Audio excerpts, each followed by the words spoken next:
Hello, hello. How is it going? Every single time I start my streams, it's the most awkward. It's the most awkward thing ever. But hello. Guess who's back? Whoa. Yeah. How are you guys? How is everybody today?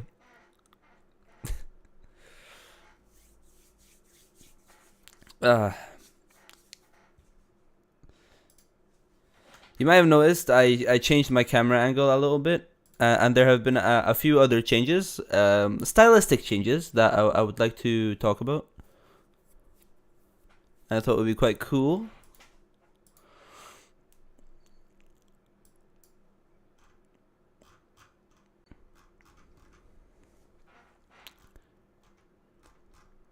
All right, so let me talk about first of all. I've noticed that channels on YouTube have completely changed. It looks very different. But you know, I'm all for it. Like the logo is bigger. It looks more interesting. So I took some time out of my day to. Oh wait, never mind. You can't see it. I took some time out of my day to organize my channel a little bit. So instead of having all of my playlists at the bottom of the homepage, I decided to put each of them individually and then add a little description. So here's random horror games, the classic series. Here's random indie games that I only did one video of, but like you know, like eventually we'll do some more things. You know, like it's not. It'll be fine. Commentary time for all, like for any commentary videos I do. React time. Oh yeah. And I also renamed a few things. So remember when we used to do You Laugh You Lose? Well, the name of that is actually stolen, as you may have noted. So I'm gonna call it Funny Time now. So anytime we like have a look at a funny video or whatever on stream, then it's funny time. It's funny time instead of You Laugh You Lose. Reddit time, music time, and then my music. Oh, remember when I made this thing?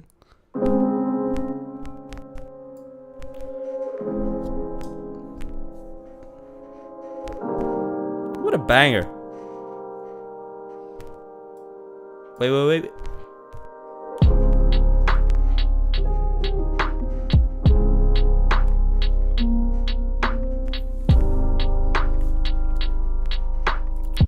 Yeah, that was cool.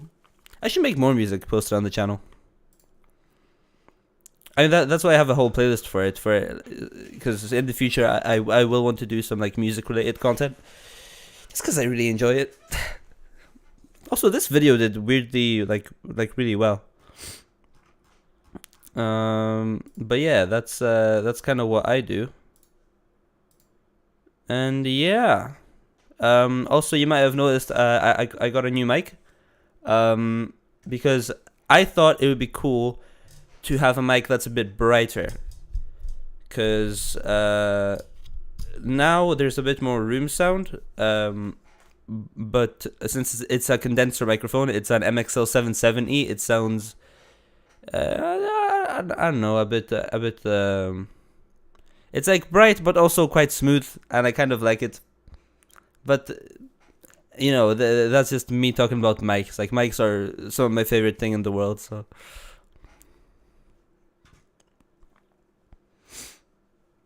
okay.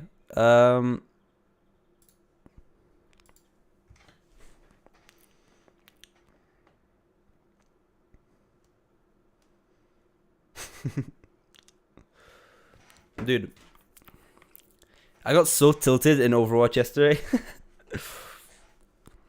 It's like, you know that moment when you're like trying your best, but then like all of your friends just take the piss out of you anyway because you're really not that good. That happens every single time. Cause like I'm not like, contrary to popular belief, obviously. I'm not like the best at video games, cause I'm just really bad at Overwatch, and I play Hamster, right, which is the most frowned upon character. And I actually got quite good at Hamster. I was able to, obviously like stats of one game isn't very impressive, but I managed to get like 28 eliminations, 16k damage as Hamster on a game. I was really proud of myself. And then like my friends just kept on shitting on me because they would just end up getting higher scores anyway. But like I tried my best, like that's all that matters, right? And it's really hard, like when you try your best, but like no one respects it. Anyway, I have noticed that there has been some news, ladies and gentlemen. Linus Tech Tips, the channel, has been taken away and then brought back.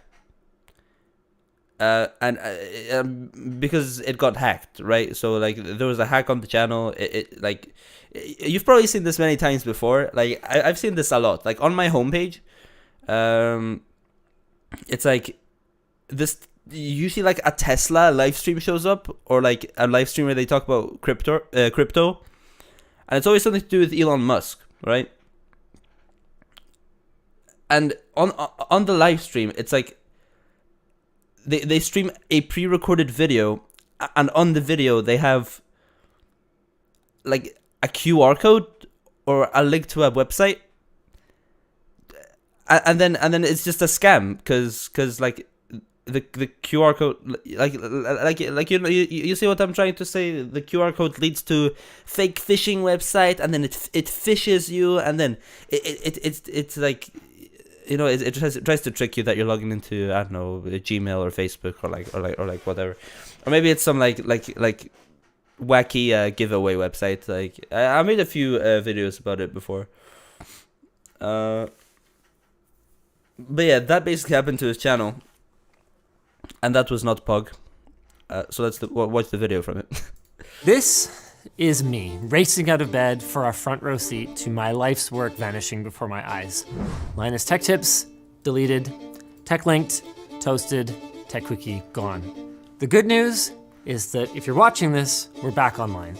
The bad news is that this kind of attack has become so commonplace on YouTube that when we sat down to prepare this video, it took us less than 10 seconds to find a huge channel that was dealing with exactly the same thing in that moment.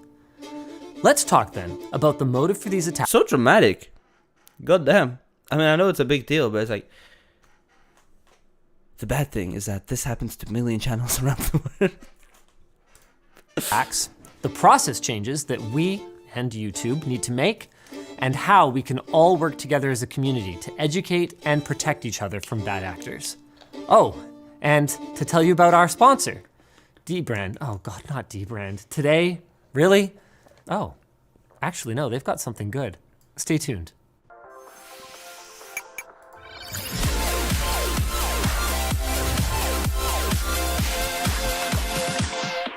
Fireworks started a little after 3 in the morning when the Linus Tech Tips account was renamed to Tesla and started streaming a podcast-style recording of self-proclaimed techno king Elon Musk discussing cryptocurrency.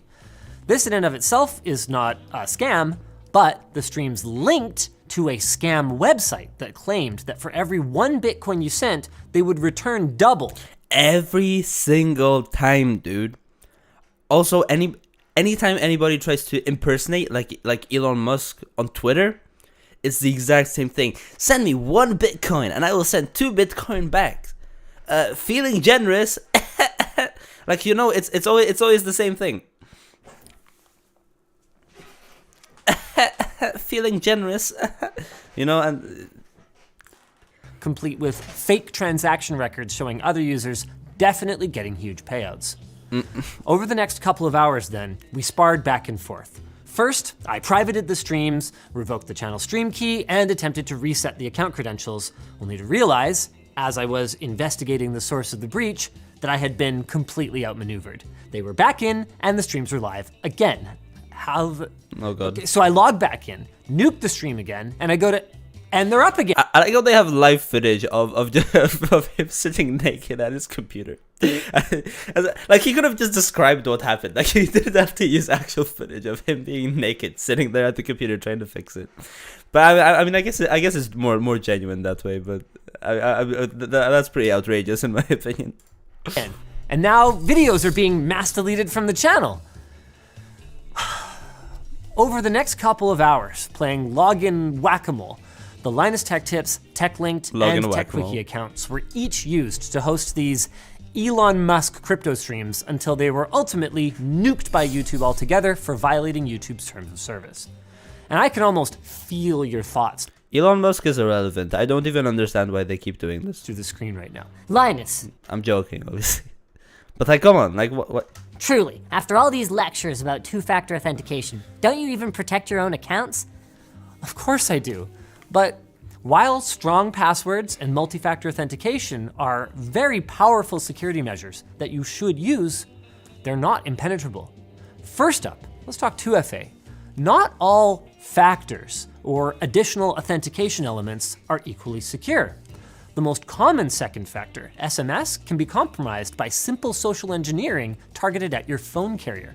Check out this video that we posted the last time our account was hijacked for more information about that.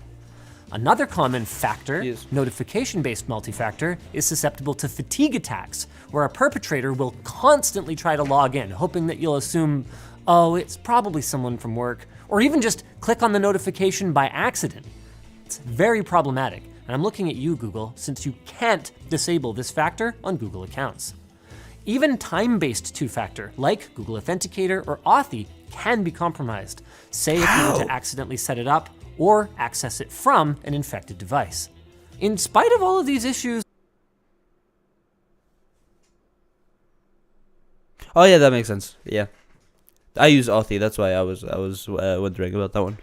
with two-factor though, it held the line last night. Our attacker not only never gained access to our additional authentication factors, they never even had our passwords. But how can that be?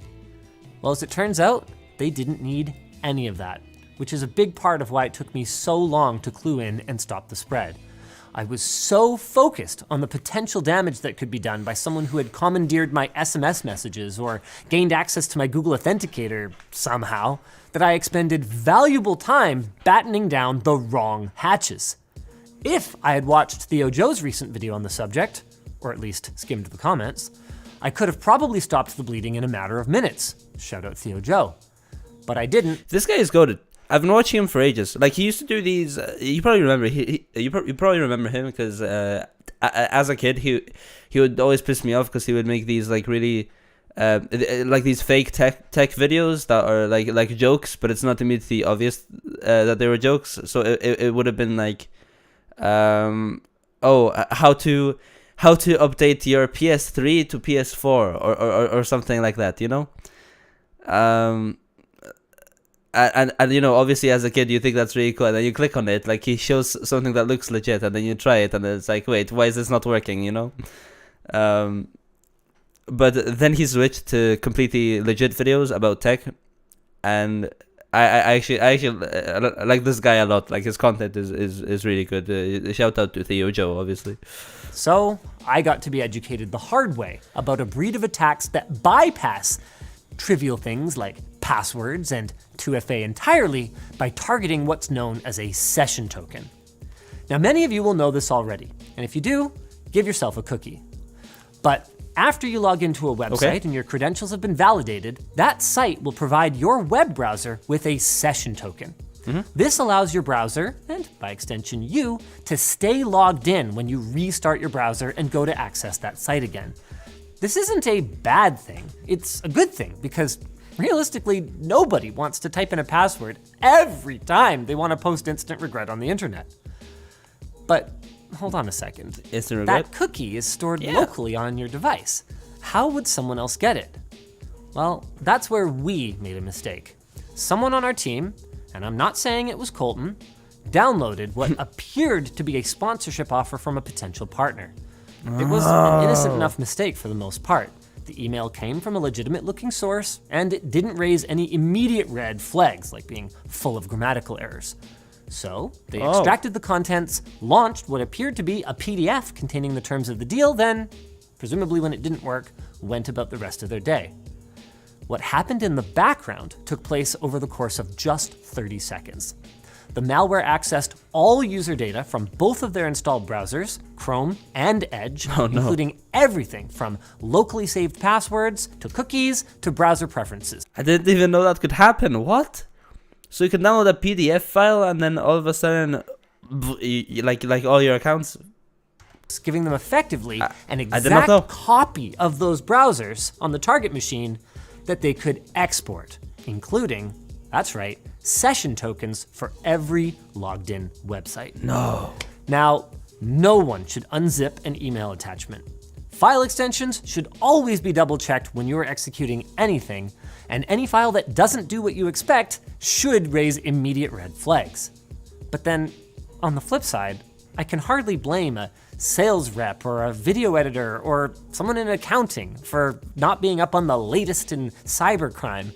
And I also believe that in a healthy organization, actually rolls up the hill rather than down. So there's not going to be any disciplinary actions, because the simple truth is that if we had more rigorous training for our newcomers and better processes for following up notifications from our site-wide anti-malware, this could have been easily avoided. As for why it took so long for us to lock down... Okay, well, I don't think I'm going to watch the whole video because it seems to go very, very in-depth. At least we are updated about the situation. It's quite interesting how this happened. It was such a big channel as well. You thought there'd be you would think that a bigger channel would actually be more secure. But like, if you think about it, with a bigger channel, there's obviously people that have access, like managing and editor permissions and stuff. So it would actually be less secure, because if any of those accounts get hacked, then that's also a risk, So yeah, bigger channels can actually be less secure if you think about it. It's quite interesting. But yeah, I wanted to have a look at this Sunny V2 video, called "The Stupidest Criminals of All Time." I share a similar sentiment to a lot of people when I say that Sunny V2 isn't always the most fun content to watch, because it's all very negative. But also, like, I watch every single video, so... In 2009, Matthew McNally and Joey Miller robbed... Sorry, I had to sneeze, but then I missed it.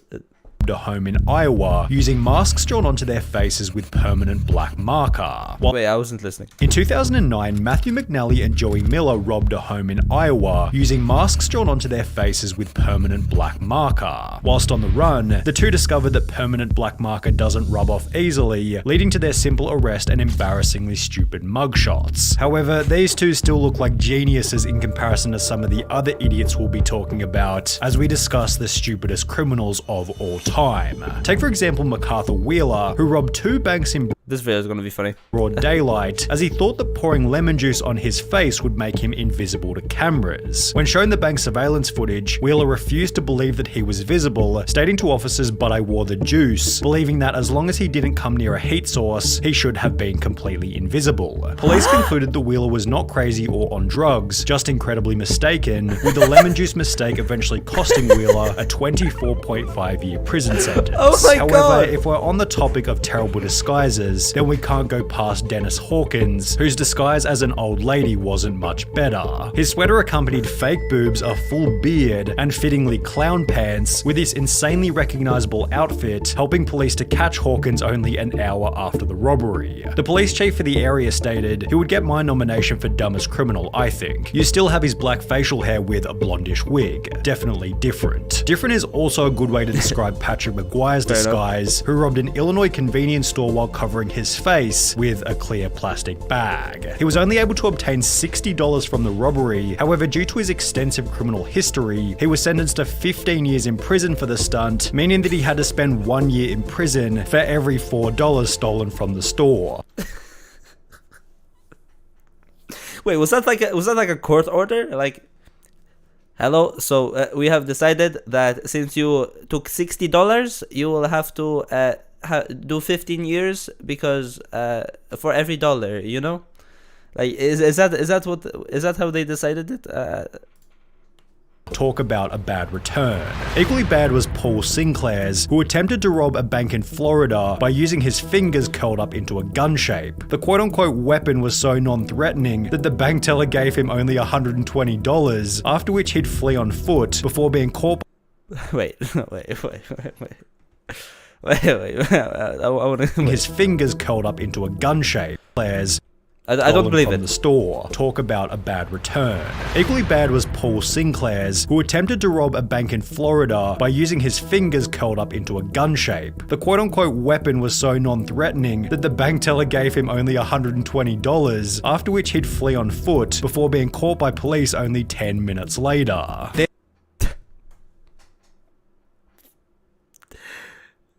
Bro. Alright. I didn't want to have to do this.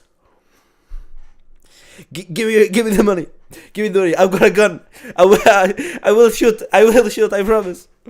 Then there was James Blankenship, who thought that robbery was legal as long as you did it at a certain time of day. Back in 2013, Blankenship broke into his own mother's home, after which the police were called, who would take to their Facebook page later that day to explain what had happened. He fled. Wait. If you use an excuse like that, like, hey, I actually thought that robbery was legal. Like, do you get, is that a way to get like less time in jail or something, or can you maybe like, I don't know, like you know what I'm trying to say? Can you like get a reduced sentence for being dumb as fuck? Like, because if people have like a diagnosed like mental condition, like if they're insane or whatever, you know, that can be used in court to like change the sentence in some ways, right? Like I'm not chatting out my ass, like that is an actual thing, right? So I wonder if like maybe this is like a 1 million IQ play, you know? The scene upon seeing his mother. The male was located under the house hiding in a crawl space. When advised of his charges, he made the statement, "I thought you could only be charged with burglary if you break in during the night time." Like in the movies, right?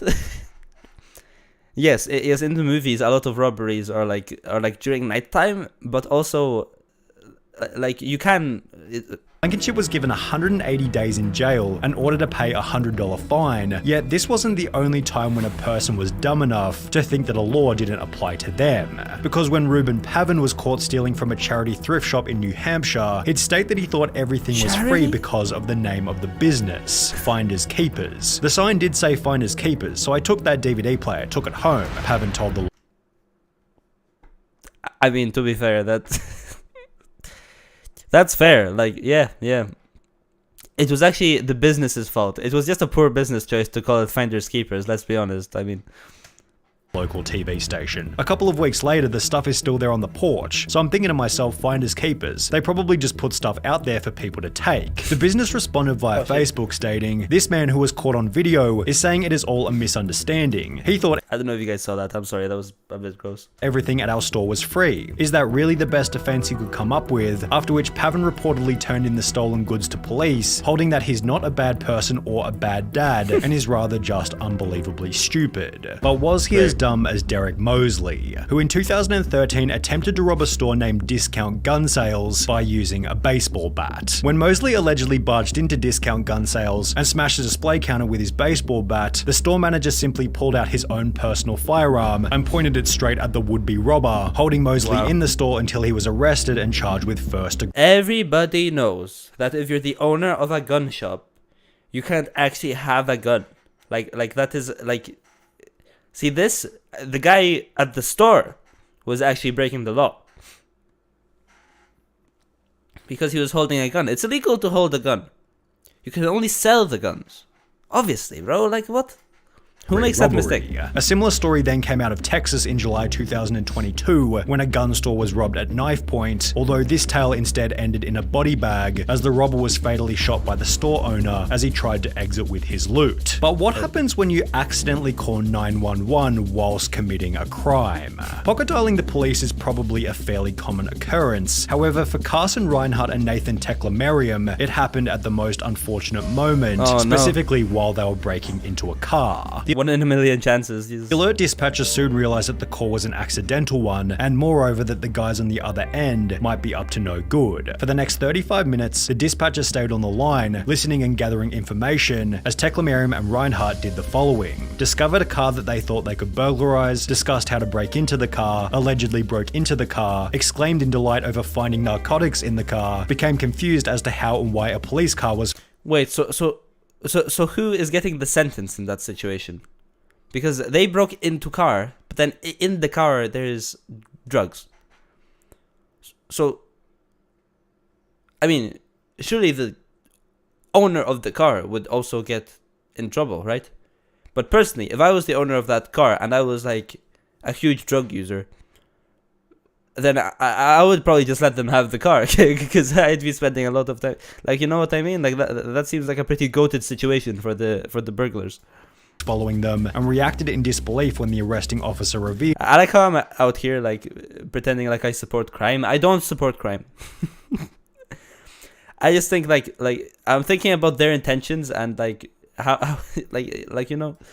That they'd been on the line to 911 the entire time. Scott Simon found himself in a similar situation, although under much more severe circumstances. Whilst on trial for murder in 2015, Scott was successfully sentenced to life in prison, as 2 years prior he'd pocket dialed the police while admitting to a friend that he was the one who committed the crime. He had no idea he called 911, a sheriff's office spokeswoman told the Miami Herald. He basically told on himself, as did Albert Bailey, although in a much stupider way. Bailey had planned on robbing a bank in Fairfield, Connecticut, although rather than exercising the element of surprise, he'd call the bank prior to the robbery stating, "I want $100,000 in large bills and no die packs. I'll be sending someone into the bank to get the money. Don't call the police, we are monitoring the police scanner."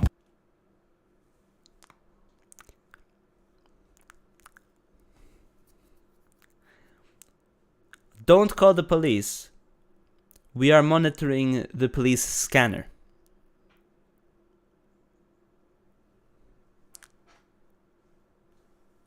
Big brain. Prior to making this phone call, Bailey had already served 7 years in prison for a previous bank robbery. However, this new plan was equally ineffective, as after arriving at the bank to collect his cash, Bailey was locked inside, arrested, and sentenced to another 9 years in prison. Although, like, why would you warn someone of, you know, hello Steam Cake, how's it going? Why would you warn someone of your robbery? Like, you know, if he wanted to avoid this time behind bars, he could have had a chat with Tito and Amanda Watts, who got arrested in Florida for selling tickets to enter heaven at a price of $100. Tito Watts said in his police statement, "I don't care what the police say, the tickets are solid gold, and it was Jesus who gave them to me behind the KFC and said to sell them so I could get me some money to go to outer space. You should arrest Jesus because he's the one who gave me the golden tickets and said to sell them. I'm willing to wear a wire and set Jesus up." The couple had apparently earned over $10,000 from the stunt, meaning that they were able to find people even dumber than them, one of which might have been Ruben Zarate. While attempting to rob a muffler shop in 2008, Zarate was told that the shop couldn't access the money safe without their manager, who didn't begin his shift until later that afternoon. the shop couldn't access the money safe without their manager. Okay. Instead of bailing on the robbery, Zarate instead gave them his phone number, asking them to give him a ring the next time the manager was in. Oh, they did so God, later bro. that afternoon. I mean, they don't know he's a criminal at that point, but they have his fucking number. Although after returning to the store, Zarate received no money and was instead met by police and charged with aggravated robbery. Then there was the man who gave the people he was robbing something even stupider. The unnamed robber walked into a London bank carrying a gun and a bag, which he'd take to the front desk before demanding £700,000 in cash from the bank worker. But after making his demands, the crook handed over his gun to the cashier instead of the bag. See, that always happens. Like, you know, when you have, like, you know, let's say you're holding your phone in one hand and, like, you know, a wrapper or a plastic bottle or something in the other hand, you know, and you're going to the recycling bin or the bin and you accidentally put your phone in or something. Like, I feel like that happens to me way more often than it should. But usually it's not like usually for me it's not with a phone, it's like with a spoon, right? I could be holding a spoon in one hand and then some trash in the other hand, and then I put the spoon in, and I'm like, oh shit, I put the spoon into the bin, and then I have to fish it out. Like, am I the only one this happens to? Because that happens surprisingly often. Like, I'm actually embarrassed of this. Authorities stated, the guess is that he is very inexperienced and panicked when he approached the cashier, handing over his gun instead of a bag by mistake. But it was Trevor Jones who left an even more damning piece of evidence at his crime scene. After breaking into a house in Atlanta, Jones took a moment to check his Facebook on the owner's computer before leaving without logging out. Less than 3 years later, a similar story entered news headlines, reading, a 26-year-old Minnesota man has been tracked down by police after leaving his Facebook profile logged in at a house he allegedly robbed, although this— I don't get it. I don't get people. Like, do they think that when their house is robbed, it's under quarantine and the owner must, like, not enter until... Like, I don't get it. This story has a much funnier ending. The homeowner decided to message the robber via his Facebook, stating, you left a few things at my house last night, how can I get them back to you? Which was followed by the robber agreeing to come back to the home so he could collect the stuff he forgot. However, the robber didn't get any of his items back and was instead arrested while still wearing a watch that he'd stolen from the night before. Oh my while God. both of these idiots used social media poorly, at least they didn't brag about the robbery in a YouTube video, as is what happened in the bizarre case of Hannah Sabata. In 2012, at this the will be age of interesting. 19, Sabata stole $6,000 from a bank in Nebraska, and while almost anybody else would have simply kept quiet, Hannah instead took to her YouTube channel Jelly Beanie to upload a video titled Chick Bank Robber, in which she'd straight up admit to having just committed a robbery. She'd then discuss her entire methodology for the crime, while showing the money and the amount that had been stolen, before concluding the video by describing the vehicle she had used and that it had its license plates removed. This information eventually resulted in Hannah Sabata's arrest and sentencing of 10 to 20 years prison, done so in a public courtroom filled to maximum capacity with people who had seen the video. Just That's hilarious. That is very, very funny. Wait. who had seen the video. 2 years prior to this, 21-year-old Frank Singleton was being released from Palm Beach County Jail, having just served time for a trespassing charge. The only issue was he didn't have a car to leave the jail, so he decided to steal one from the visitors' parking lot, yet the car he decided to steal was a manual, and he could only drive auto. Singleton sat in the car looking like an idiot, before being arrested and sentenced to a further 6 years in prison, telling deputies that he tried to take the car because he did Any criminals, any future criminals out there, remember, always learn how to drive manual. Okay, very important, or you might wind up like this guy. didn't feel like walking to his home about 6 miles away. And while you may be sat here thinking that these criminals can't get any dumber, it's time to introduce 53-year-old Michael Anthony Fuller. While it's common knowledge that the US banknote doesn't go any higher than $100, Fuller had the genius idea to create a counterfeit $1 million note before trying to use it at his local Walmart. He loaded his cart with a vacuum cleaner, a microwave, and various other items totaling $472 before handing the $1 million note to the cashier, expecting $999,528 in change. Needless to say, Walmart wasn't able to facilitate this, and instead Poor cashier, as well. Like the cashier must have been like a, you know, like a poor like 18-year-old trying to do their job. You know, it's their first job. They're nervous, and then all of a sudden this guy pops up like, "Hello, here is $1 million. I would like $999,000 in change, please." And like he just look at you like, "Wait, what?" Like, I mean, if I was in that position, I would think I'm on an acid trip or something. Like, it doesn't feel like a real situation, you know? store staff called police. Fuller was later charged with attempting to obtain property by false pretense and uttering a forged instrument. That is hilarious. This video is very, very funny. Yeah, Sunny V2. Very cool. So I also wanted to have a look at some. So I remember doing a video series ages ago. Not even a video series, just a video ages ago, reacting to analog horror videos, and it's a very, very old video. Wait, let's check it out. Let's do like a little blast from the past over here. If I scroll down far enough, Where is it?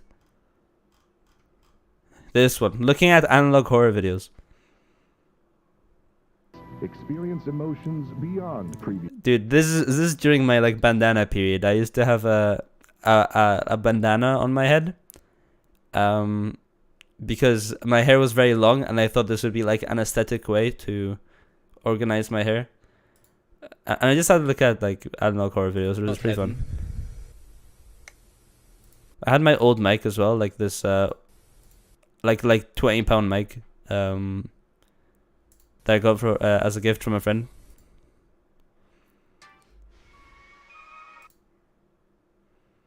Outbursts, Yep. fog of the mind, or memory Sure. loss. This Oh, may be definitely. a sign of onset AE. Yeah. Very cool. I also made this. I put a lot of effort in this video. I put like a little skit at the beginning. Check it out.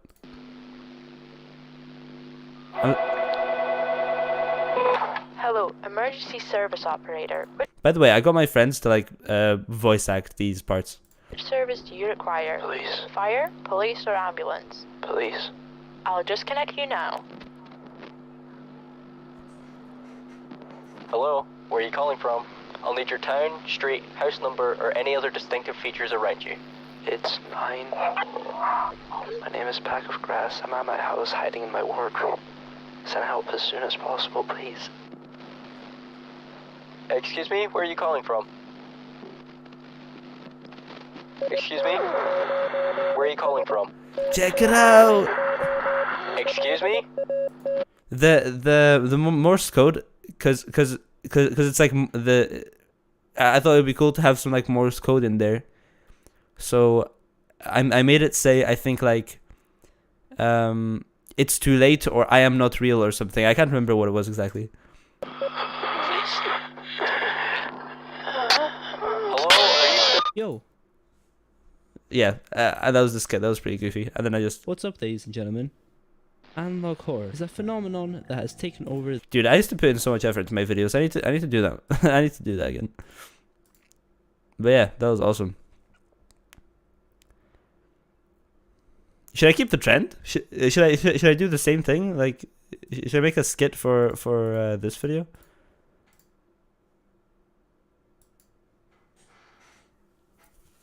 Okay, I think I will do that. But then before this, I want to look at this Daily Dose of Internet video because I missed it.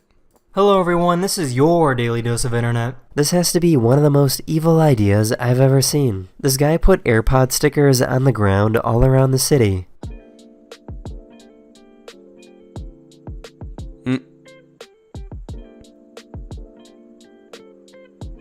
Good morning, hello Freya.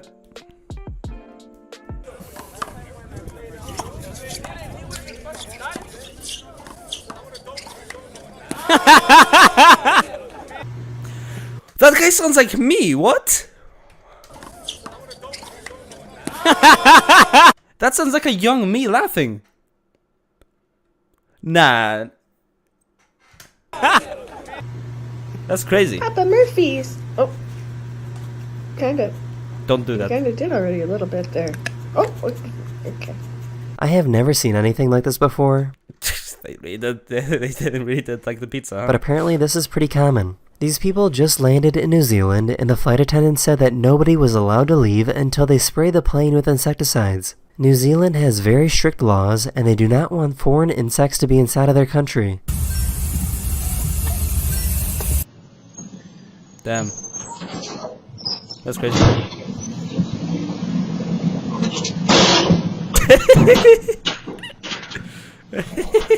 A random guy stood outside a bar and asked people to see their ID.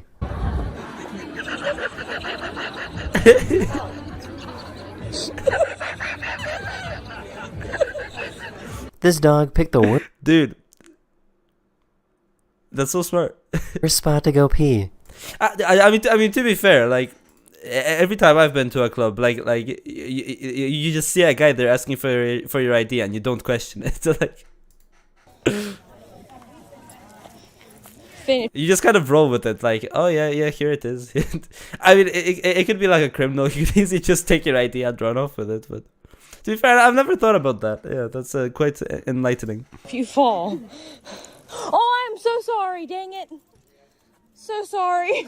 This guy noticed that the other customers in the restaurant Dang it. So sorry. Why was there a guy down there? Was he there on purpose, or did he get trapped? Like, This guy noticed that the other customers in the restaurant were not I got pranked one time by a guy doing that with the IDs, lol. Really? It must be quite a common thing then. Okay, that's pretty funny.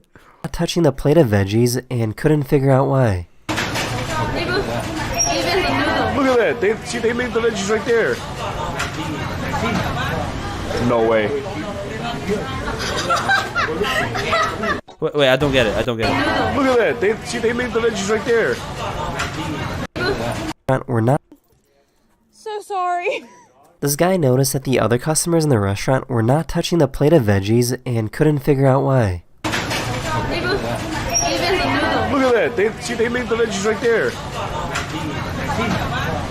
No way. Wait, so are those like... I don't... So are they like used and then they put it back into the fresh one? I don't get it. I don't understand. One of my subscribers sent me this video showing how strange their school is. The school has no doors and all the classes take place in one room. Okay, that's pretty fire. That's really cool. A nature photographer found a whale with scoliosis off the coast of Spain. Despite the disability, the whale seems to be enjoying life just fine. A whale with scoliosis. Dude, that's not a whale. That's an angle, bro. That's a triangle. So this is pretty cool. This glue is not sticky at all, and it's very easy to move things on top of it. But as soon as you hit it with a hammer, the glue heats up and it becomes incredibly strong. Oh. There are roads in Europe that play songs when you drive over them.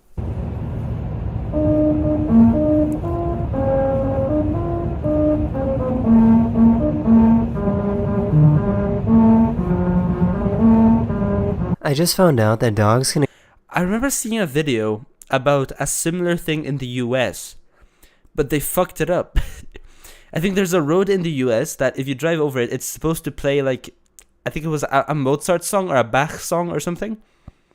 But then the person, like the musician that would like organize it didn't communicate well enough with the engineer or something like that. So they messed it up. Like it just didn't work.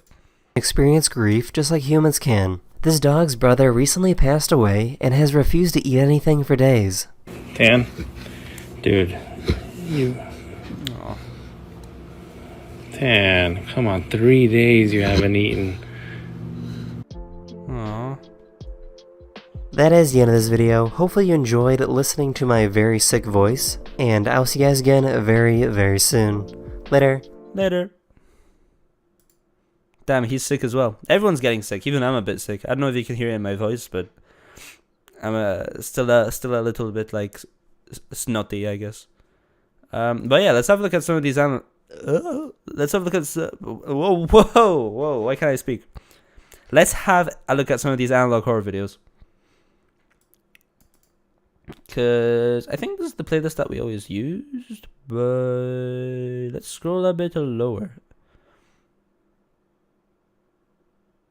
Has LTT recovered their channel? I saw a new thumbnail. Yeah, I actually watched the video a bit earlier in the stream.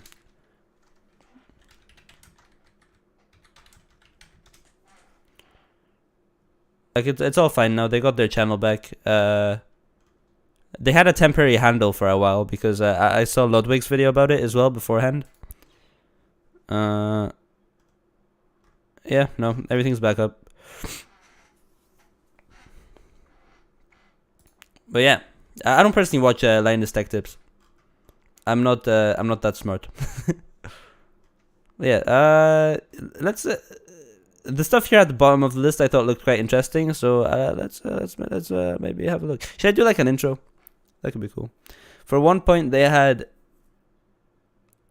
all the not to be uploaded videos public, though. Oh, oh no. Oh, that sounds like a problem. Well, I'm sure people got their retrieved some of those videos and got their fun out of it. Damn, that's crazy. Right, let's do a YouTube intro. I might actually make an intro in post and then cut to the stream for the video. But yeah, let's try this. Analog horror is a thing taking the world by... Nah, I can't do it. I can't do it. I can't do the intro to the old video. Like I'll come up with something in post. Okay, let's see. 3 weeks of masquerade as a French nobleman, and now it is time for you to change back and return to your provincial university. And if I...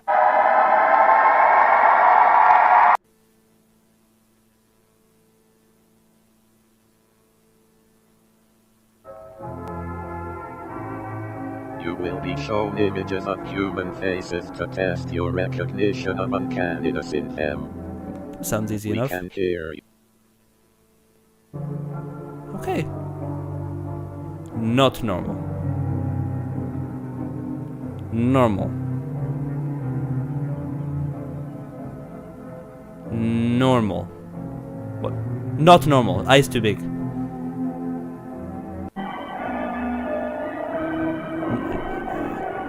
That's a normal one for me. I think that's a normal one. What does his face look like? I don't know. It could be any of them. Oh.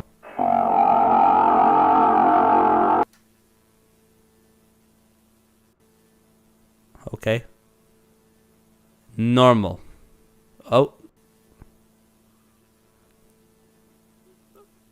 Normal? Yes.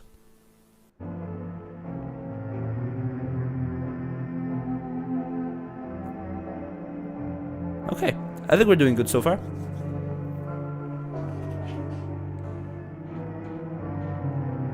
Right, whose shower is that?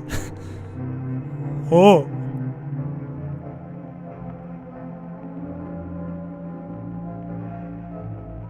Okay.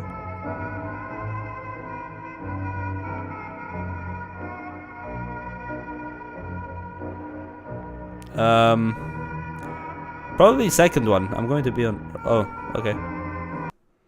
Visual hazard. The failure of Jeff Alberson?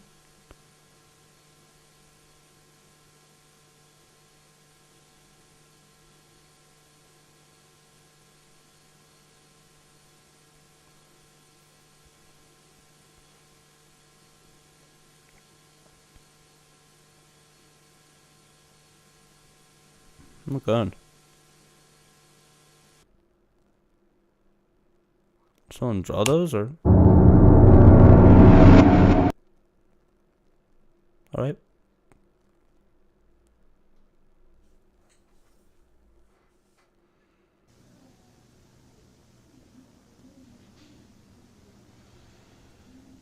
Hey! Okay, that's just the hand and the reflection.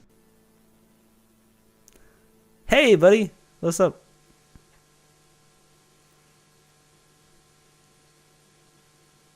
Door to a realm, we know where you live.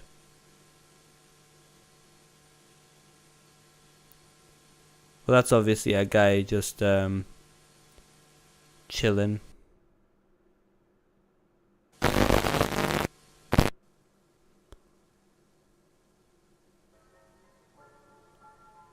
I don't understand the plot of this. Wait, was that the Zuck? I swear I just saw the Zuck. Oh yeah! Now that you mention it, one of them did kind of look like Mark Zuckerplayer.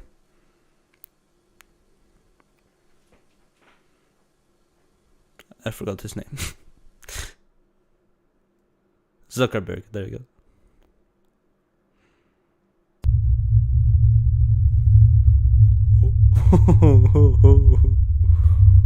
Oh god.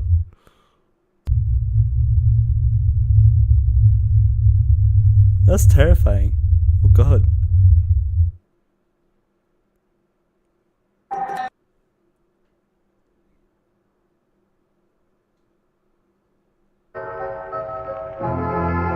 Alright. Now the test. Oh no, that's the outro. Subscribe. Make sure to like and subscribe, everybody. Yeah, but that was pretty cool. I'll give that a like. Obviously, I'm not gonna have a look at every single one of these. I want to have a look at a couple more though. Trespassing looks interesting. Should we just watch this 32-minute one?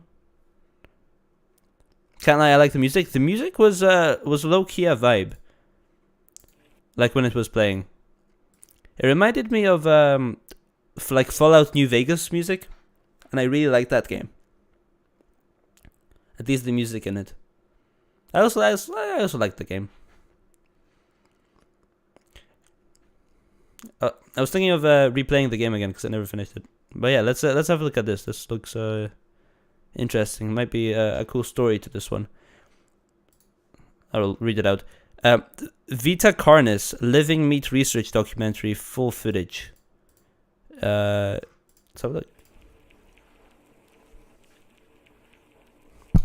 Right, first of all, this video talks about and shows imagery of graphic content. Like gore, flashing lights, violence, death. Viewer discretion is advised. Why does it go in and out of like analog horror mode? Like this text is sharp, but this text is like, you know, like affected. You know?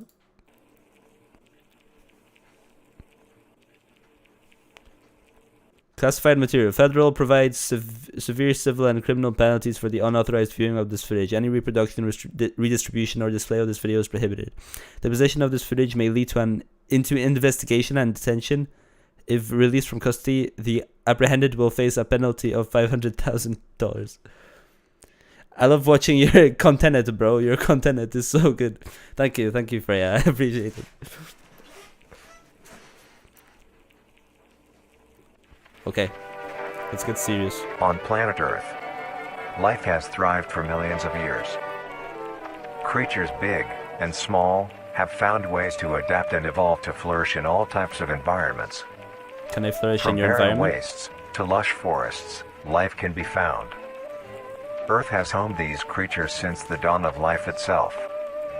Only until very recently, things have changed. New life forms have appeared all around the globe and completely changing the balance of nature and what we know about evolution itself. Humans. That is why we, at National Living Meat Research, have been studying these new species, trying to help educate everyone about these creatures and their wondrous ways of life. National Living Meat Research. First, what are these new life forms? Since their explosive arrival across the globe in 1931, there has been much debate on what these newcomers are, and where they came from. Are they extraterrestrials coming to invade Earth? Or are they demons who come from hell to purge humanity?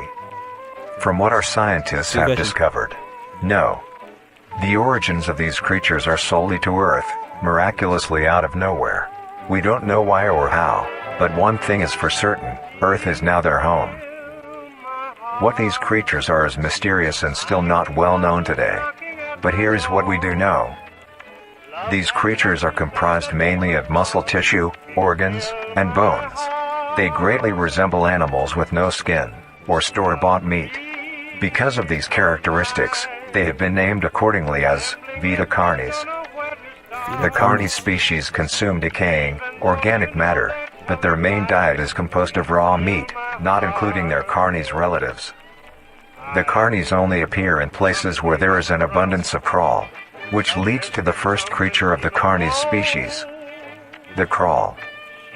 The crawl is a growth of meaty tendrils that closely resemble the small intestine, the only difference being the dark red coloration. These tendrils grow in a similar pattern as vines, mold, or fungi. A primary stem structure is the host to divisions of other, smaller branches. In each tendril contains a variety of veins, arteries, and other similar organs used to transport nutrients absorbed from its surroundings. The ends of these tendrils are equipped with organelles used to absorb water and organic matter necessary for growth.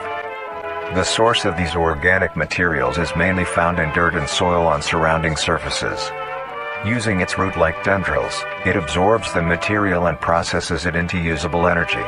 Although, the crawl also obtains energy through another means. Using a sophisticated form of photosynthesis. The dark pigmentation of the smaller branches is ideal for absorbing sunlight, and therefore allowing solar energy to fuel the crawl's growth. Because of its efficiency, it thrives in almost all types of environments, easily allowing it to spread across the world, and can be found pretty much anywhere. Well, that sucks. Its recent inclusion in the ecosystem has caused many major changes in nature's balance. One may assume that the crawl's presence may outcompete any other competitors, but due to its unique life cycle, where old branches fall off and decay into nutrient-rich compost, all forms of life seemingly flourish instead. The crawl's abundance grants plenty of nourishment to all animals, from plants feeding on the decayed crawl, herbivores thriving on increased plant population, and carnivores feeding on both the abundant prey, and are able to eat the crawl as well. The presence of all these animals leave behind waste, which will be broken down and consumed by the crawl, and the cycle begins again. Oh god. This form of symbiosis leads to an environment where all... Wait, so it feeds off of dead remains of animals? Population... Or feces? I didn't quite understand. ...thrive. Humanity also uses the crawl to our advantage. Because of the supernatural rate of growth and its richness in nutrients, it has been sustainably cultivated into domestic farms. The crawl is harvested and processed into fertilizer, which greatly increases crop yield and quality. The crawl may also be used as a food source for humans, and reliably so. But due to its unkindly appearance and taste, it has yet to reach cuisine standards. The crawl also plays a very important role in the next creatures that we have been studying.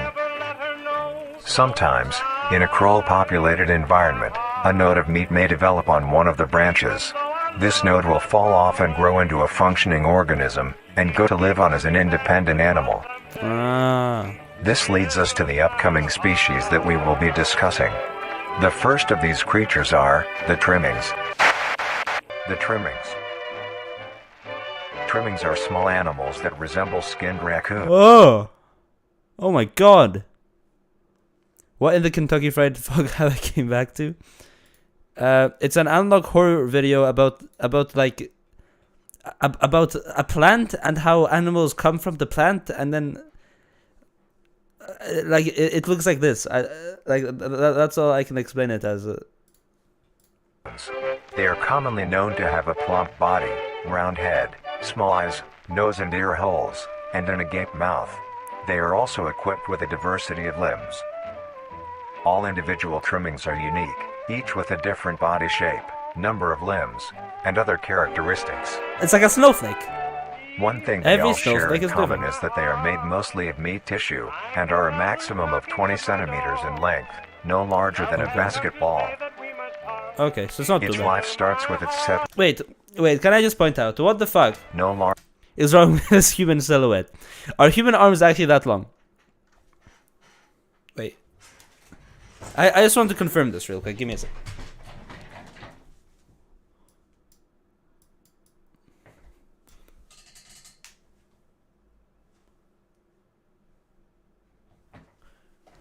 I mean, yeah, I guess so.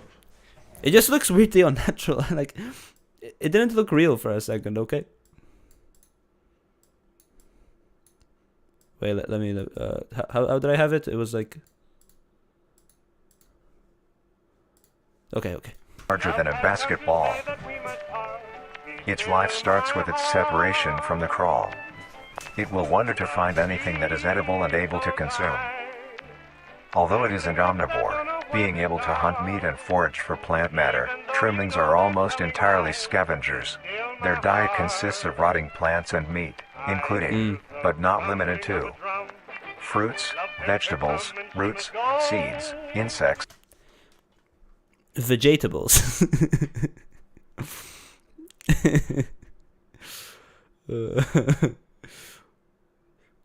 Fruits, vegetables, roots, seeds, insects, and dead animals. and deceased animals.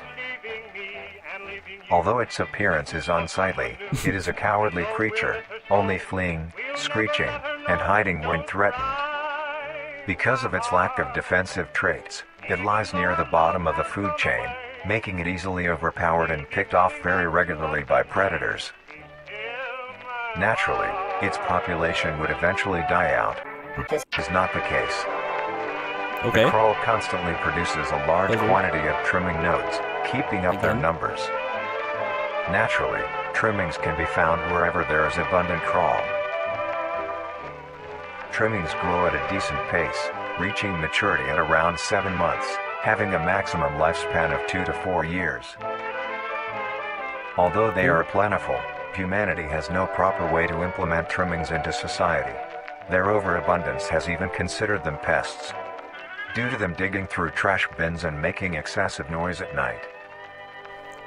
I mean, to be fair, I wouldn't enjoy something like this being in my house, like eating my bins. You know, like that just doesn't seem like a nice thing to have in your house. I personally, if I was in charge of what gets implemented into society and what not, I definitely wouldn't choose this. You know. Besides all of this, some people still keep trimmings as pets and relatively Why? domesticate them. Why? They're so Nuisance or not, ugly. Trimmings are a wondrous creature. From their plentiful numbers to their skittish nature, they are truly a thing to behold. The next species on our list is the meat snake. The meat snake. The meat snake. Is a worm-like creature, made of a variety of types of meat, coated in a transparent, skin-like membrane. Its size varies during its lifespan, depending on how much it consumes.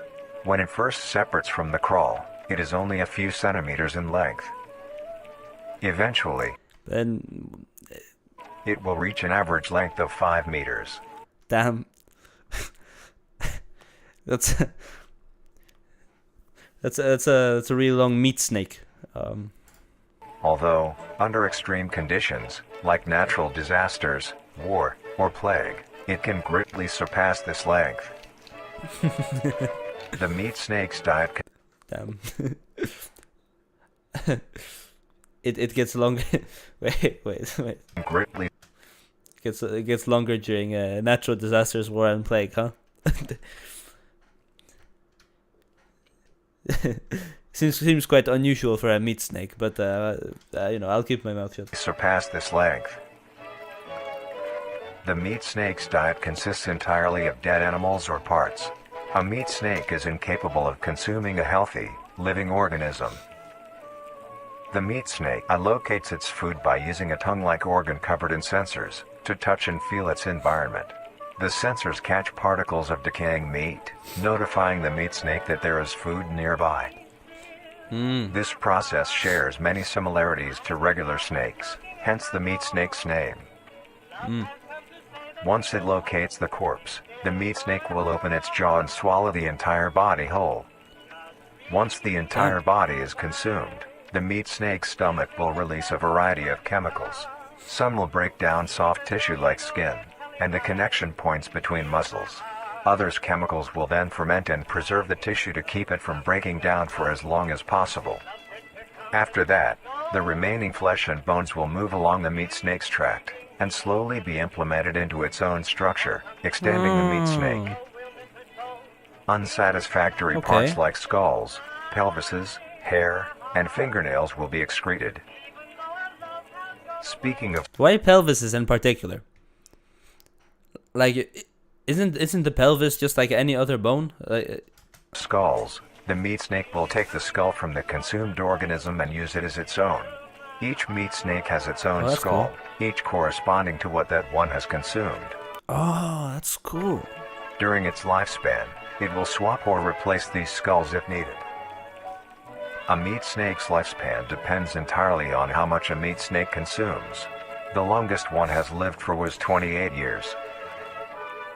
The meat snake has no predators and is immune to disease, due to its preserving chemicals. The only significant ways a meat snake can die is through starvation, burning, or complete destruction of the meat snake's membrane coating. Oh, okay. Interestingly, the meat snake is the only member of the Carnies family that is able to reproduce. When a meat snake reaches an excessive size, and is in the conditions to do so, it will commence mitosis, splitting itself in two. Then the now two meat snakes will go on their separate ways and live on as two distinct organisms. Meat snakes can only be found in moderate temperature climates. I'm such a child.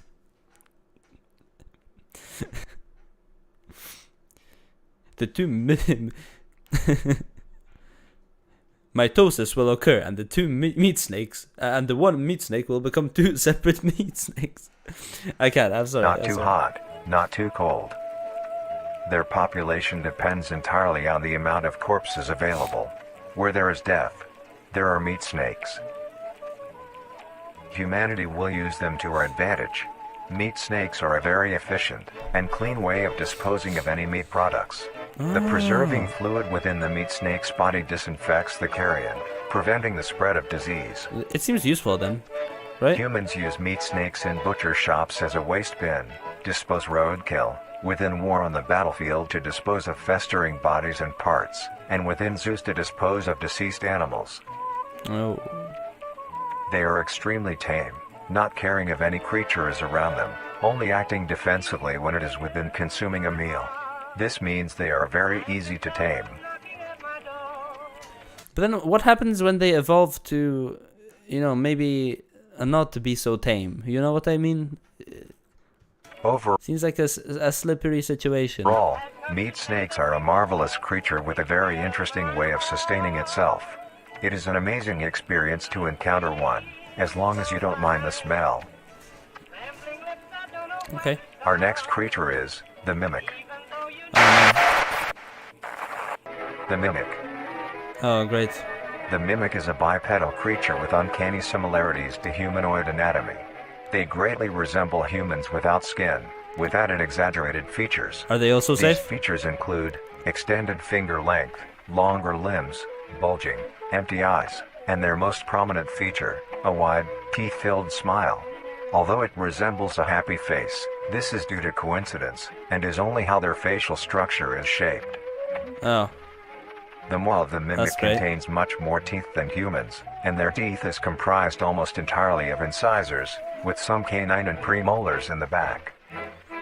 This tooth composition is ideal for biting down onto meat, and swallowing chunks whole. Great. A mature mimic's diet is comprised entirely of human flesh. Oh. Dead human flesh, or? Because of this, they are found solely around human-populated areas. Oh. The mimic's life cycle is made of 3 stages. In the first stage, a young mimic separates from the crawl.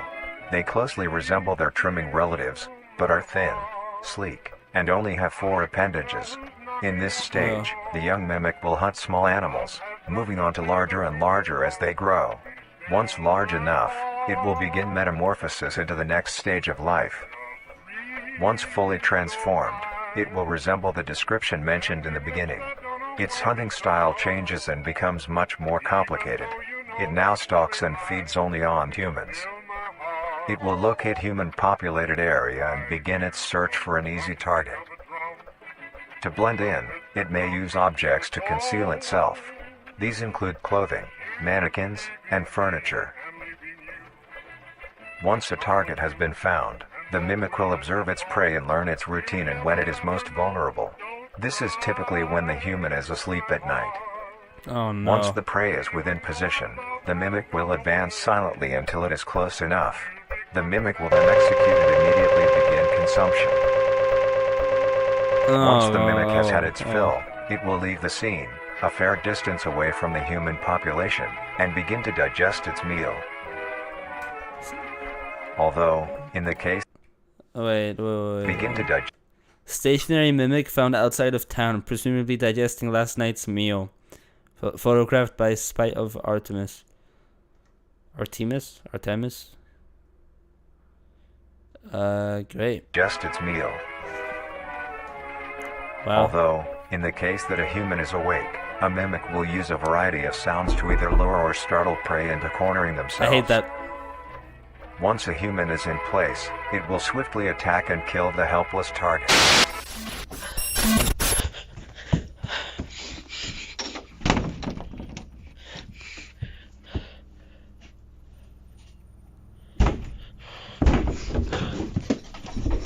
Oh no.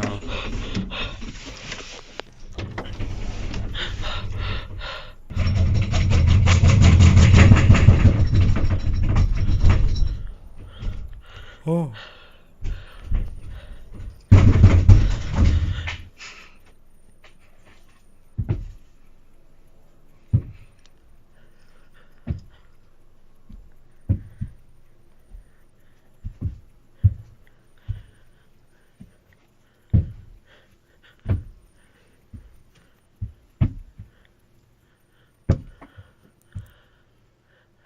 Hello?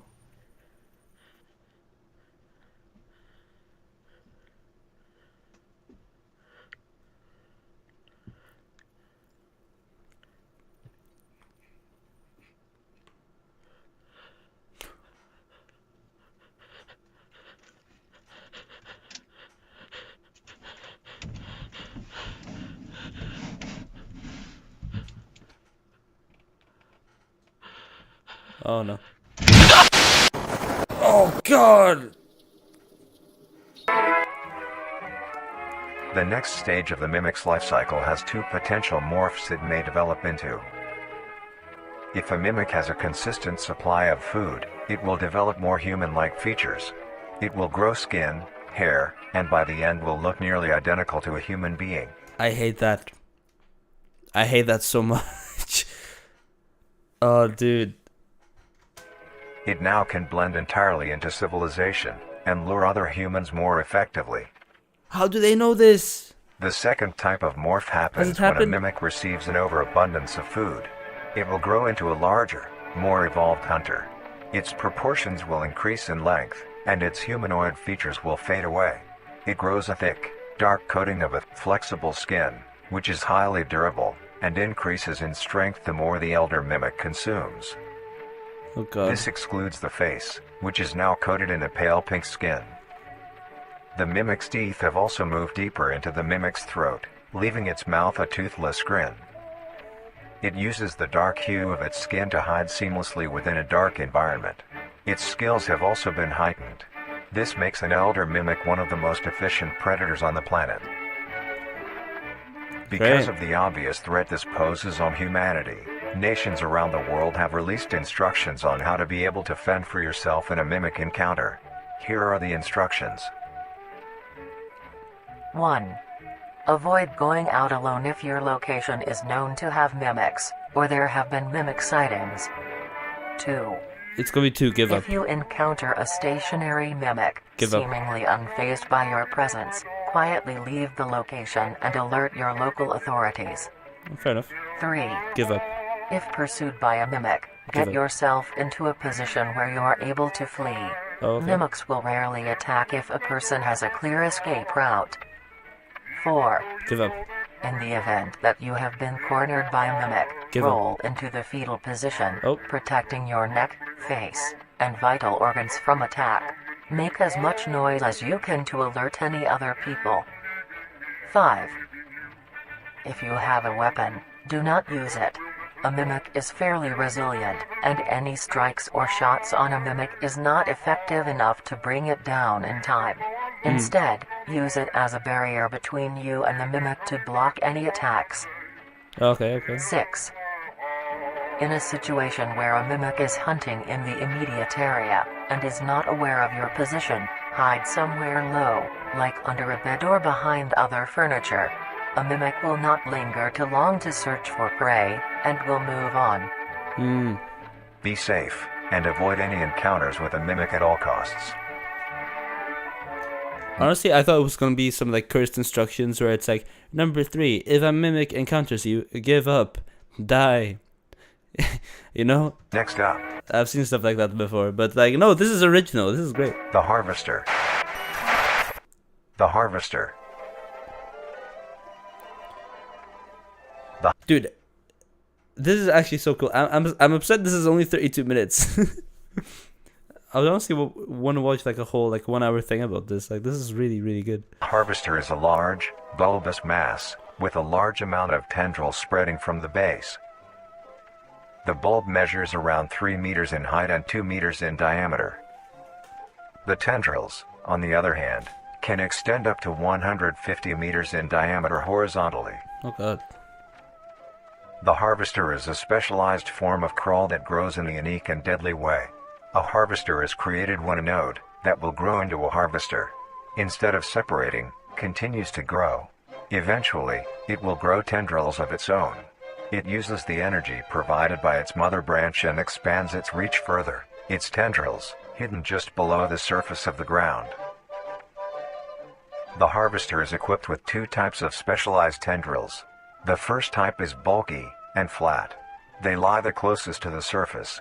These branches are lined on each length of the tendril with spines, extending in the shape of a bear trap. On each side of the branch, those particular spines have a vein that feed into them, that pump 2 types of venom. On one side, the spines can inject a neurotoxin, which will attack the nervous system of whomever it is injected into, causing sudden paralysis. The other side can inject an anticoagulant, which when injected, prevents blood cells from clotting.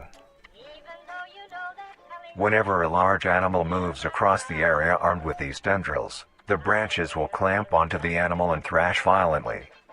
Jesus. Once the prey has been injected with both venoms, the tendrils will rest and the prey will immediately collapse. The animal will be unable to move due to the paralysis, and the wounds caused by the thrashing spines will not stop bleeding. All the prey can do is lie patiently, until succumbing to blood loss. Once the prey has bled out, the second type of tendrils come in. They lie below the spine equipped once. These branches are thick, but very sturdy. They share similar anatomy to the small branches of the crawl, equipped with organelle that absorbs nutrients. These tendrils sense the blood, and move their way to the surface and begin to absorb the vital fluid. Once the blood has been consumed, the tendrils will wrap around the body and begin to shuffle downwards. This movement loosens the soil and slowly pull the body underground. Once secure. But then, like, is there a hole left or something? Like, surely there would be a hole for the... You know? Or does it cover it back up with dirt, you know? The tendrils will continue to feed until there is nothing but scraps. The nourishment absorbed by the tendrils will be sucked back into the main bulb of the harvester. This bulb houses all the vital organs and the venom glands that pump into the spines. The nutrients are then converted into usable energy. Jesus. Okay. The remains underground decompose, providing a rich soil, causing very prominent plant growth, which then attracts more animals. A strange behavior the harvester displays is its choice of diet. The spines will only activate on larger animals, allowing smaller ones to pass by unaffected. The spines will also not activate on some species of bird. There are a couple theories as to why this happens. One, it could be that attacking smaller animals would cost too much energy for what they get in return, making it not worth the time. Another could be that smaller animals may attract larger animals or predators, allowing a safe place where prey may thrive and lure more predators. It truly is astonishing. Intelligent. Although it is a spectacular creature, it is also very dangerous. The harvester is decently rare, only populating sparse areas in the northern hemisphere and woodland forests. If you are stung by a harvester, there will be no way of helping you, being that there is no cure, and fatality is 100% positive. Yeah. The best thing you can do is avoid encountering a harvester in the first place. If you are hiking, take note of any warnings or signs saying that there are harvesters around. If you also notice an abundance of lush, ground-dwelling plants in a forested area, and there are no signs of wildlife, This is suspicious and you should leave the area, staying close to the base of large trees. Ground dwelling, there are harvesters around. If you also notice an abundance of lush, ground dwelling plants in a forested area, and there are no signs of wildlife, this is suspicious and you should leave the area, staying close to the base of large trees or rocks. If you find yourself in the middle of a harvester ground, do not panic. Sudden movements may activate the tendrils and will inject you. Although a harvester is rather forgiving, do not risk any skittish movements. Remain calm. If you have any objects with considerable heft, like coats, backpacks, or full water bottles, gently take that object and lightly toss it towards the bulb, and away from your escape route. This will activate the spines on where the object lands, distracting the bulb for a moment. That makes sense. You will then slowly begin to do wide shuffles away from the bulb. If possible, throw another object when you are certain you are a fair enough distance away, just to be safe. Continue until you are completely sure you are out of harm's way. You may come out unscathed, but don't be too obnoxious, or you will be a harvester's next meal. Next up is the... How do you come up with this kind of shit, bro? Like, this video is insane. I've never seen anything like this before. Host. Next up is the host. The host of influence. The host, oh. The host of influence, more commonly referred to as the host, has its name derived from a host who invites guests to an event. Not to be confused with a host, a harborer of parasites or disease. The host is a semi-humanoid looking organism. It has the structure of a head, torso, and arms. Other than this, it shares no other characteristics. The lower half of the host is comprised of a mass of fibrous tissue and tendrils that burrow into the ground to hold the host in place. Instead of skin, the host is covered in muscular tissue fibers, tendons, and veins. In some parts of the body are covered in a meaty plate, used to cover any large exposed areas, but allowing movement. The host's head has a smooth surface where the face should be, attached to a crooked neck, which houses a slit in the front used for feeding. On the host's back is a mound of pores. Protruding from these pores are hollow, hair-like structures, extending outwards. These hairs are barrels that release spores produced within host's body, by being fired into the air.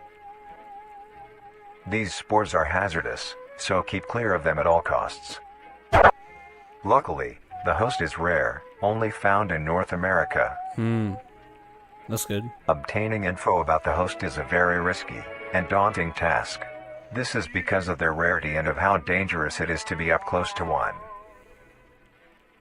The spores released by a host is very dangerous when inhaled.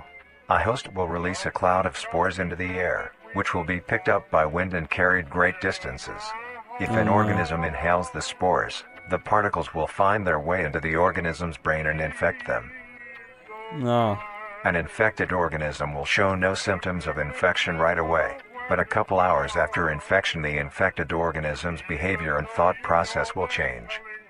Oh God. The first symptoms that appear are restlessness, sluggish movement, numbness of joints, and lack of coordination. Then more serious symptoms appear over time. These include dizziness, migraines, impaired speech, and trembles. If you, or someone you know show these symptoms, contact poison control or emergency services. After a total of 6 to 7 hours after infection, the organism will cease all activities they were previously doing and begin to walk. The direction the infected will walk is towards the host whose spores have been inhaled by the infected individual. If the infected makes their way to the host, they will kneel down in front of it, expose their vital organs, and the host will promptly gut and remove those organs. The host will consume them and discard the leftover scraps. Oh my God. However, if an infected organism doesn't reach the host within a 36-hour span or is treated for their infection, the effects will wear off and return back to normal. Oh, that's good. Yeah. If a host is unable to find prey or doesn't like its current location, It will unroot itself and move to a new location.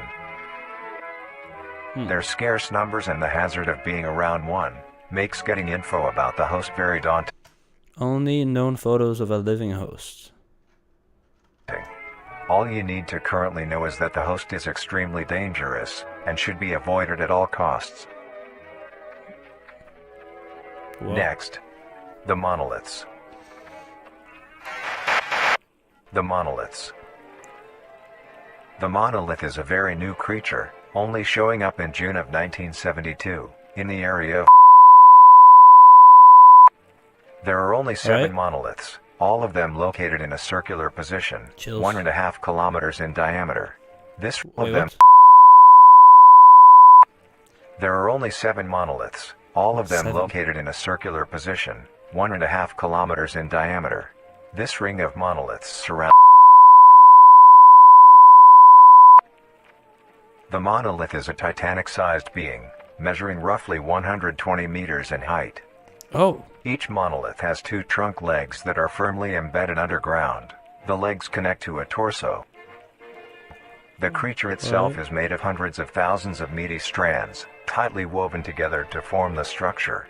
These strands end at the neck, fusing into a solid mass of hardened flesh in the shape of an upside-down triangle, with a hole in its center. On each side of the monolith where arms would be, there are dozens of long, rope-like appendages. These reach just barely to the ground. At the creature's feet, the strands go deep into the earth and extend horizontally a decent distance away. What the monoliths do is simply stand and do nothing. The only activity documented that the monoliths have done was in. During this period, they were extremely aggressive. When the group of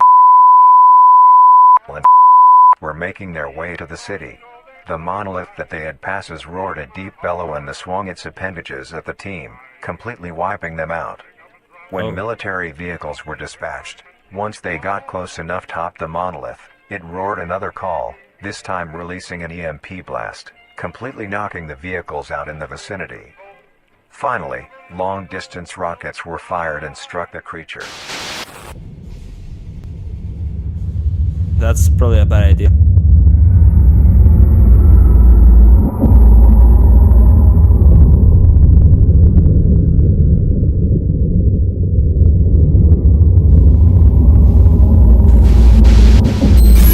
Although damaged, it regenerated at great speed and resumed its stance unscathed. Eventually, the area has been fenced off and is now restricted to all. Ever since, the monolith stands silently, now only a grand spectacle of awe and mystery, only adding more questions to these meat beings. And finally, the last creature on this list is.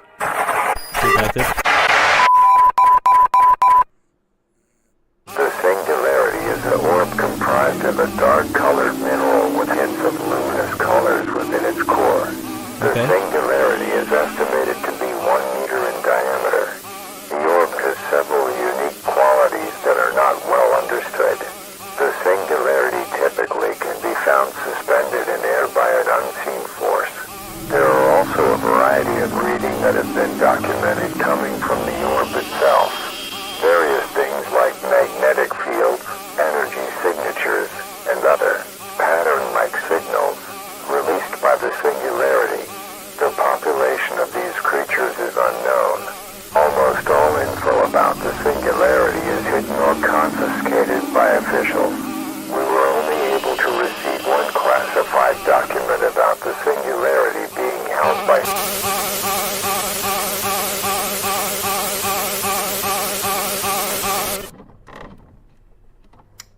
Marvelous and majestic world that exists today, it's as extraordinary to have such strange and mysterious beings appear all around us. Really? Thank you for joining us on this journey of exploration and discovery of the lives of these living meat creatures. No problem.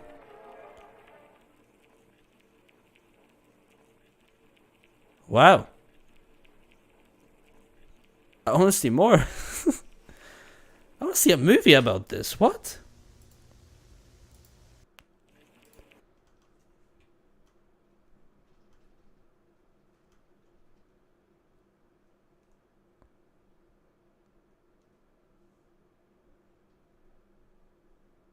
Jesus. What a cool thing. Darian Killoy. Killoy? Quilloy? I don't know how to pronounce this guy's name. Insane. So they split them up individually. And then here's the full compilation which we just watched, which was the most popular one.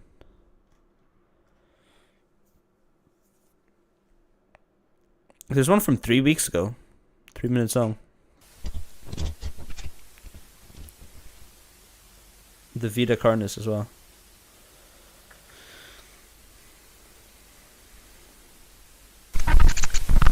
In the distant horizon, the group of monoliths stand vacant. Although closed off to outsiders, their stance can be observed well outside the perimeter.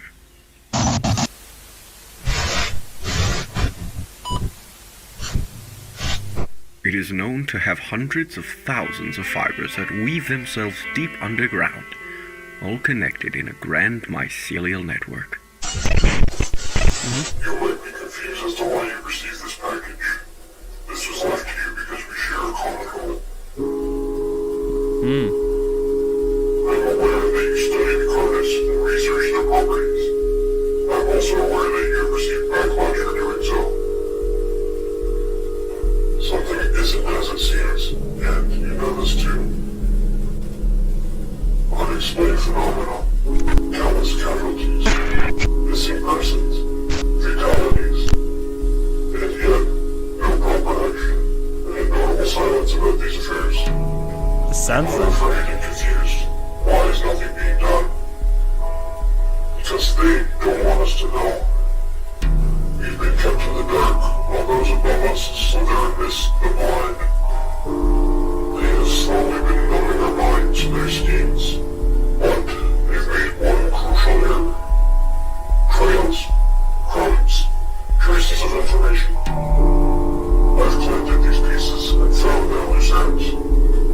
This is why I've left this message to you.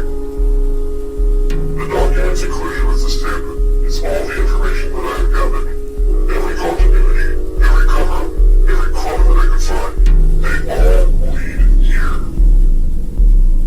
Something has been going on these few years. Something big. Something they don't want us to know about. Here's where you come in. I don't have the power to change things, but you do. Alongside the documents are plans.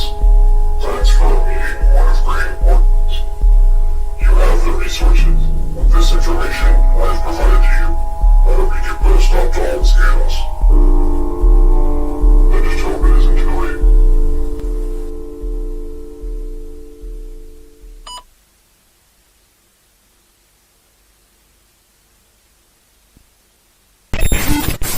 The monoliths are truly an astonishing sight to behold. Are they?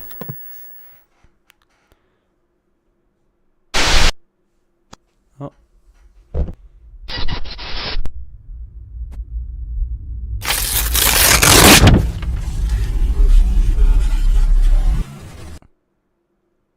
What? Someone ripped out a document? Thanks for watching, no problem, dude. Harmonic horror, envy, loops.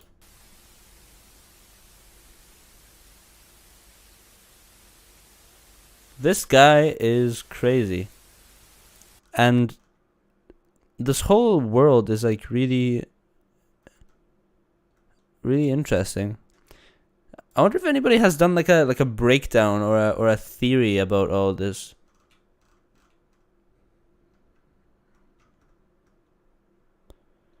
Seems quite recent, 9 months ago.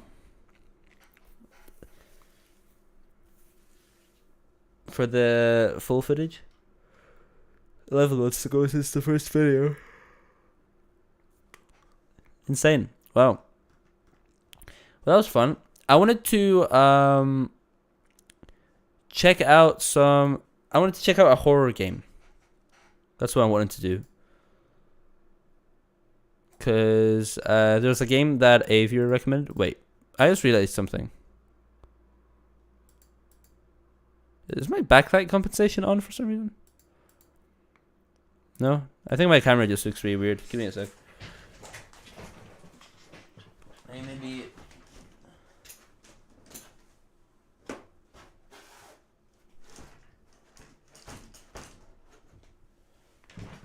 There you go. I just want to do it a bit darker in my room. Wow. Oh. Oh, there we go. What happened? I don't know what happened there, but something in my camera just changed, and I don't know what it is. But yeah, what a cool video series! Wow. So yeah, let's fire this thing up.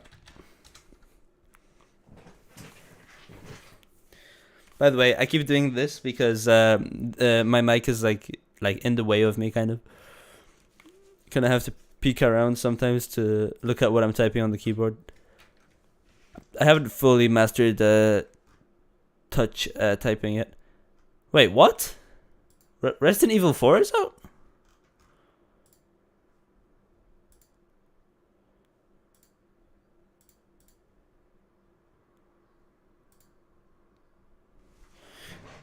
Has Resident Evil 4 been out for a while now?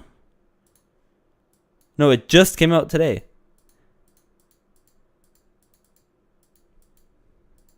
Insane. I'm sure a lot of people will be playing that.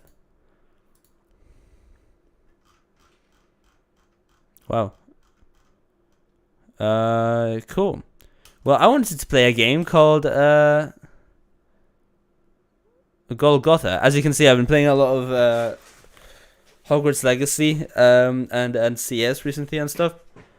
That's because I bought it and it's cool. I was thinking about doing a series, but honestly, like Hogwarts Legacy is more of a game that I wanted to enjoy by myself because I'm just a huge Harry Potter fan, and I really like my alone time, you know. Like I don't really enjoy streaming everything I do, so that's kind of why I did that. So no Hogwarts Legacy series on this channel, unfortunately. However, I do really like the game. It is very good. But yeah, I guess I'll do an intro. Hello! Hello! Welcome to Random Horror Games, the series where we play random horror games off of itch.io and stuff. This game is called Golgotha. It's actually not off itch.io. It's a Steam game, and it was recommended by somebody. I don't actually remember who it was. I knew I should have pulled an all-nighter for this stream. Psych, hello. And no, you shouldn't have pulled an all-nighter for this stream. My streams aren't that good. I mean, come on, watch like Ludwig or something, jeez. But yeah, I wanted to check out this game. Somebody recommended it. So let's play it. Let's give it a shot, bro. But yeah, it's like I really appreciate the support. You've been a very long time viewer of this stream. Do you like the new style, by the way? I changed my mic a little bit. I changed my camera angle a little bit. I changed the shape of the face cam. It's now a circle. It's a circle. It's very cool.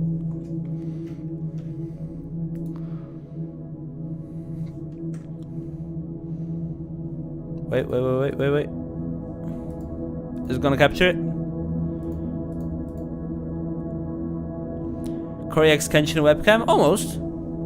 Just without the white border. There we go. Cory Kenshin is actually a big inspiration to me. I really like his videos a lot. So I thought having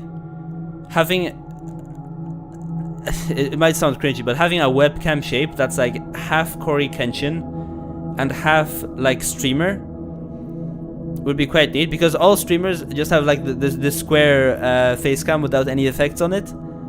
But I thought it would be cool to make it a circle, but like without the border, right? So it's like halfway between them, you know?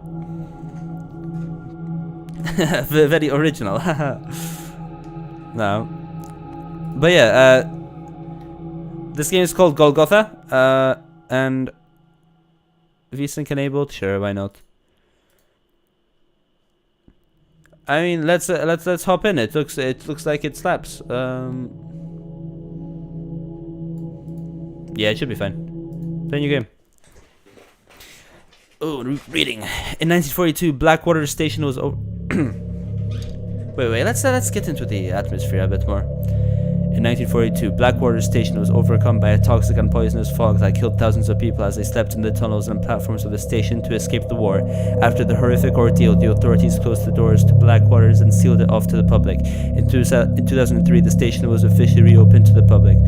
But after several freak accidents and unexplainable deaths, it was once again closed for good. It has been abandoned and undisturbed for over 20 years until now.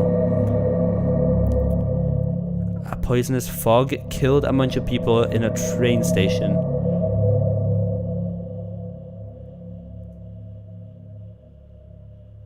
Train station? Or was it like a different kind of station?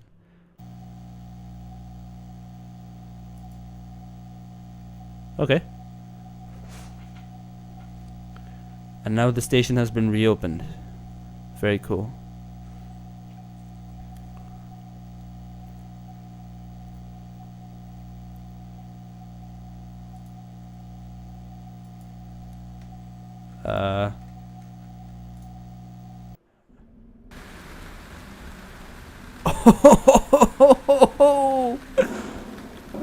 It's like we're playing a movie.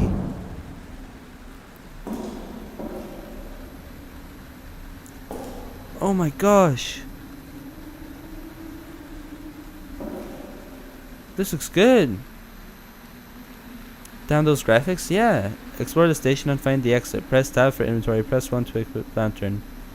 Press escape for pause menu. Tab for inventory. 1 to equip lantern. Wait, we need to take it first. Press escape for pause menu. That makes sense.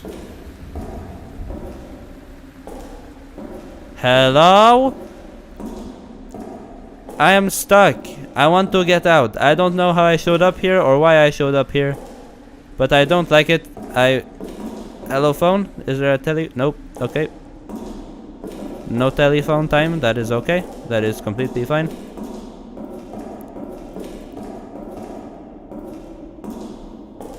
Man leaps in front of train. Station closed due to suicide. Lady stabbed to death in station. Husband murders wife on escalator. Why is there... What? Why are people just murdering each other? I don't understand. That is so sad. Hello? Oh! What's that? What's that? What's that? What's that? What's that? I am going. Goodbye. Go away.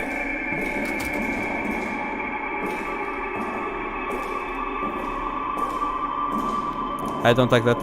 What's that? Hello? Is that a person? Oh no, it's just a trash bag. Wait.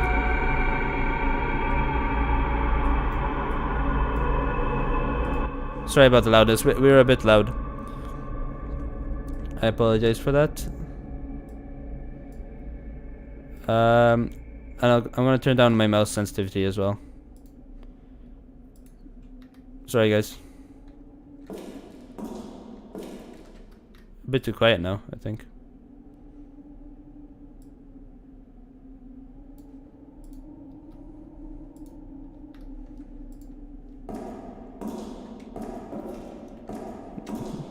That should be okay, right?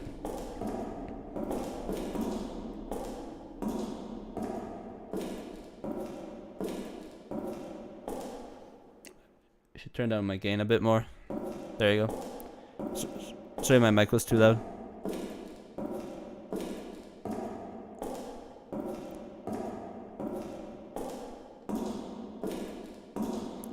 Caution wet floor. Alright, heading down time, I guess.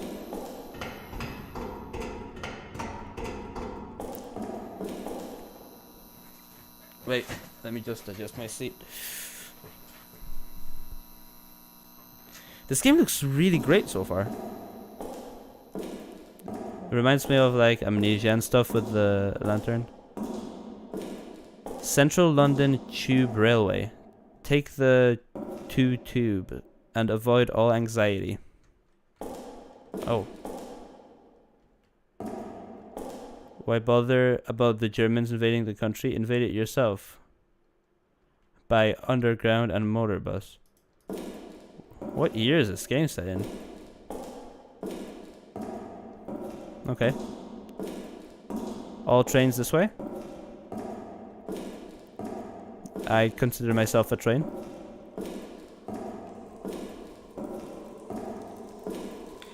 Ooh. Woohoo! Whoa! Hello? What was that?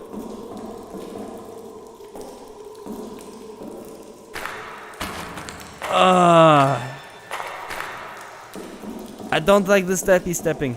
I don't like it. I don't like it. Go away. It's locked. I need a key to open it. What do you mean? What do you mean you need a key? Oh my gosh. Okay. Okay, everybody. I guess we are going into the train. My absolute worst nightmare. Worst nightmare. Train time. Yeah. Oh, look, it's a security card. Interesting. Well, nothing here.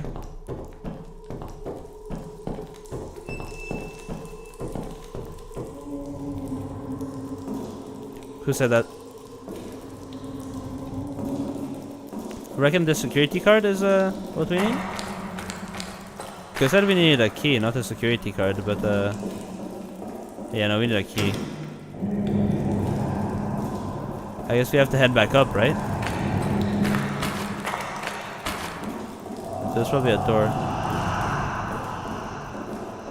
Ugh. This reminds me of Cry of Fear, but if the forest part happened before the subway part. I never played Cry of Fear. I don't know exactly what happens, but I just remember seeing the Pyrocynical video about it.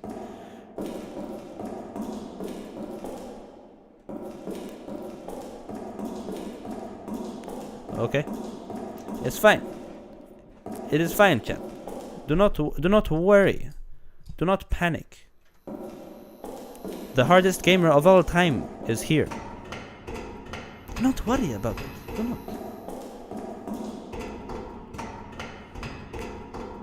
Alright, where is the security part? Security time?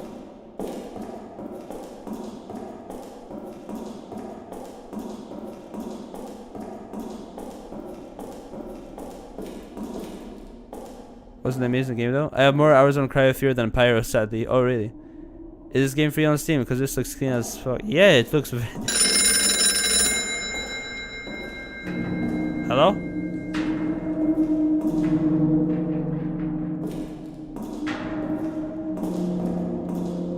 Okay. I really wanted to speak to someone, but that is okay, I guess. Just ring once and hang up. God damn it, this generation doesn't have any patience anymore.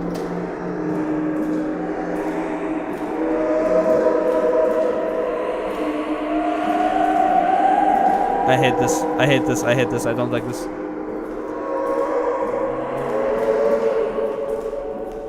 Okay, jeez, bro. Why all the drama, bro? I still need to find a... Is this where you use the security card? No? Well, we're back here, I guess, but where is the security card used? I'm still very confused. Here? Oh. Oh. Didn't see this bit before. I'm in the back rooms, not gonna lie? Nah, don't say that. The back rooms? More like the bathrooms. Well, I can't go into the female toilets. I mean, that just seems a little bit too much. I want to have a look around here to see if there's any security door that I missed. And I don't think there was. Yeah. Okay, I guess we're going into that room. I don't know what's in there. But I'm sure it'll be a fun time.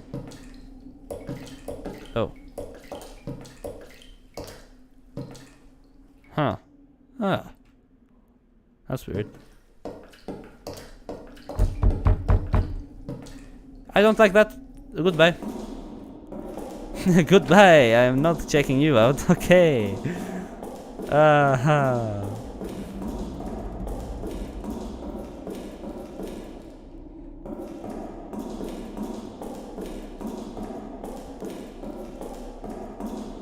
I don't know. Where's the security door? I thought that knock was in the Roblox game I'm playing. Bro, I'm playing horror games right now and it's 4 AM. Dude, it's late for you. Goddamn. I'm not surprised you're scared. Okay, let's go back here. Because there must be... We have a security card, but I don't know where to use it. And I don't think we have to go into the bathrooms for it. So let's have a look around again.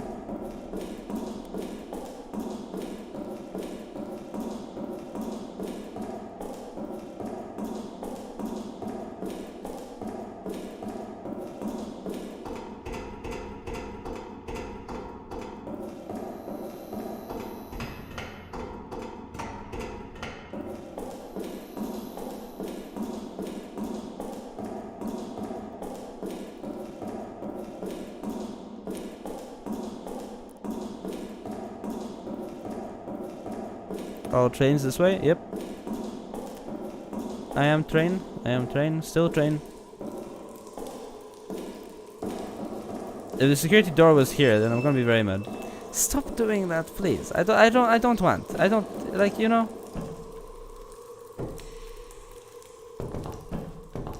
Yeah, they're straight up like... We found the security card here, but then we can't really use it here.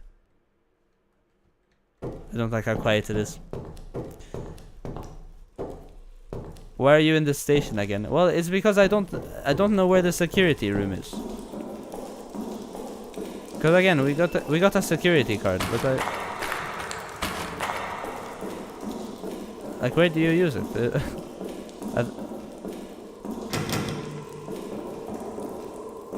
Yeah, I don't know. Dude, so many years. Well, I say years, but like, how long have I had this channel? I've played horror games, just random horror games and stuff for like what, maybe a year or something? Still have no game sense when it comes to horror games. Zero game sense. And I guess we have to go into the bathroom then, right? Because that's the only other place. I didn't see any other doors or whatnot.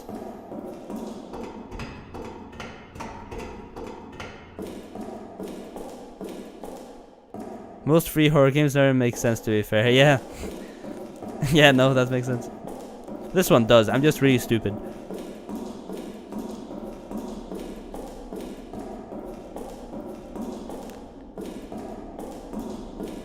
What, maybe here? No? Okay, not here. Crave, you have the most confusing story I think ever. Yeah, it did take a lot of hours of understanding in Pirates Nichols' video that I watched about it. So not hours, like what, 45 minutes or something?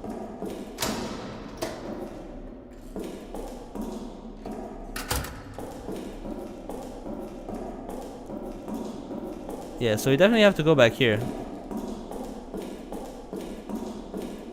But where is the question?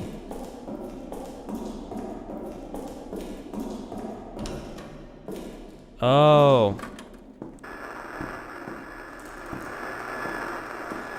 Now we have some progress, okay. Hello. Oh, that's great.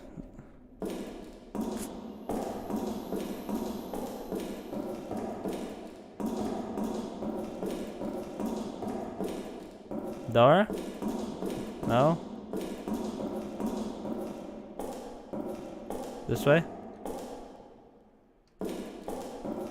This way. Now I see. This is where we use the security guard. Huh? Stairs? Oh no. Oh no, you're telling me there's ghosts? Oh. Oh. Oh no. There's someone at the station. Yeah. That's great. Change channel.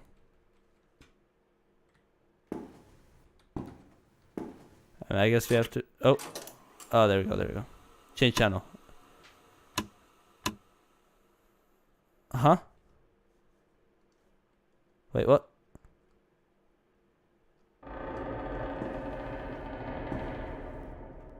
That looks like the room we are in. Try going on the trains? Yeah, I will.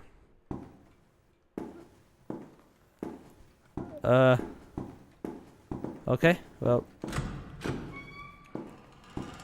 Okay, you're safe.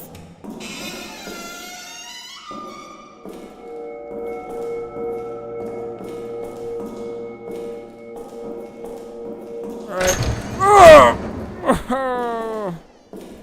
You don't belong here. Yeah, I do. I do. I just want to go. I want to go. I don't... I want to leave. I want to take the train home. Is that okay?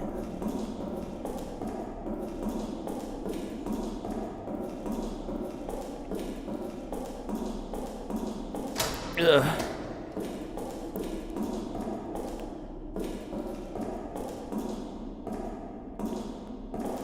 Sam was so scary you turned 80 years old? Yeah, bro. I wouldn't be able to play these kinds of I wouldn't be able to play this horror game if I wasn't doing it on stream. You guys are giving me a lot of comfort right now.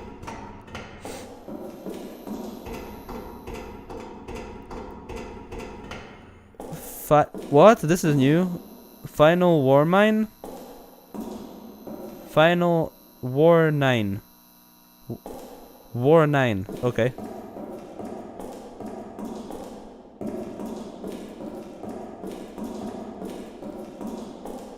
Hello? It's me. The bravest man on the planet. Oh, that's a bin. That's not a person.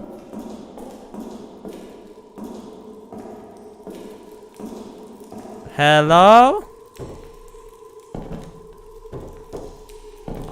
Back here?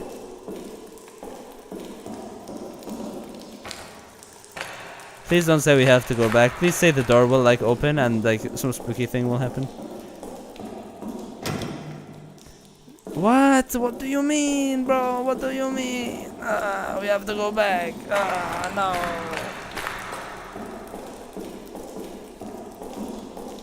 Was there nothing on the train? Nothing here. Oh god. I don't want to go back into a spooky room. Why? Also, I'm sorry I keep like rotating back and forth and go into the same places again, but I'm just clueless, okay?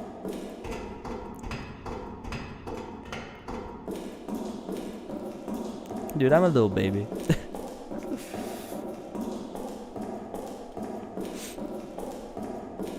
Alright, where's spooky room again? The big feet goth girl is in the spooky room. I don't like big feet women. I'm obviously not opposed to big feet or anything, but... Like, not when they're trying to kill me, is what I meant. That was just poor choice of words. She's been trapped there for 3 months. No. Please don't take my feet. Okay, let's go towards the spooky direction. Train time. Were we here before? Hello? Okay, time to play peekaboo. Alright, which door are we choosing, chat? Number 1, number 2, or number 3. Choose the wrong one and you get not a prize.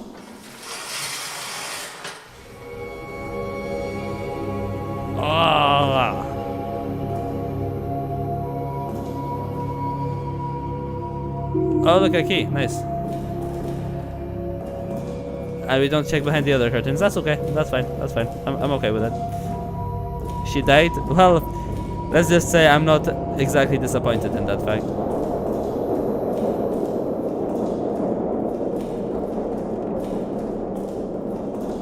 Go, go, go, go, go.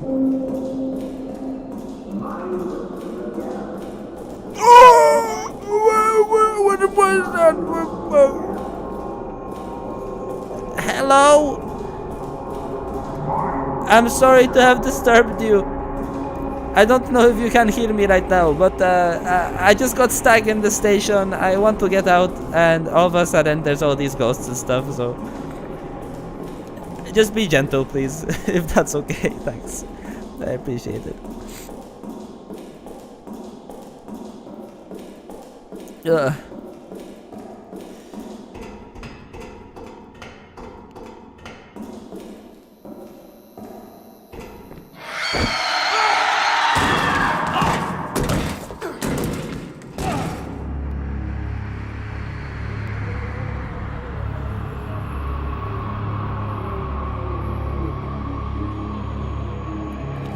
Why'd you push me? What was the need for that? What do you think, it's funny?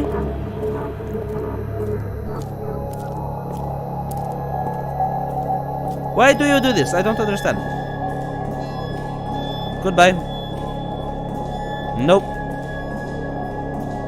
Not a fun time. Not a fun time for me. No, no, no.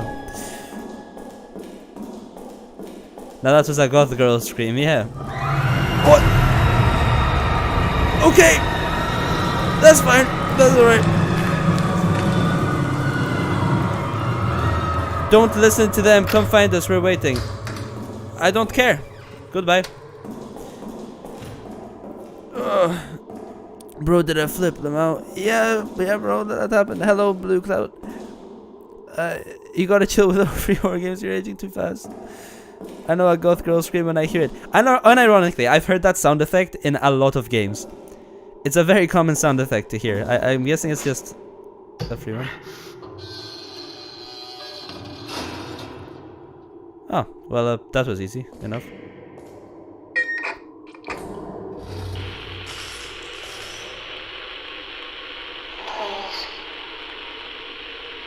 Don't go down there. You'll die. Please don't go down there, you'll die. Why? Why? But I have nowhere to go, though. Where else do I go, bro, man? Okay. I guess here, then. Wow, it is very wet in here. I kind of like it, though.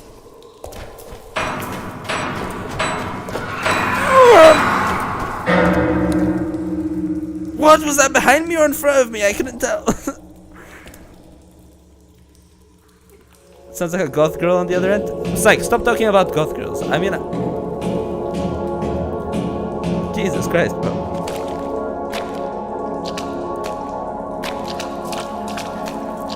I mean, I know you're into them, but like, come on, don't make it that obvious, please.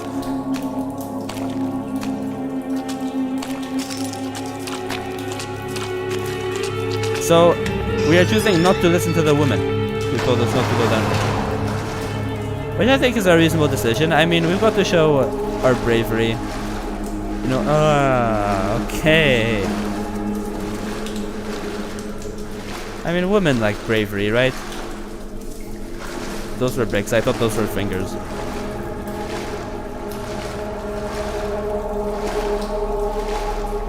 Hello.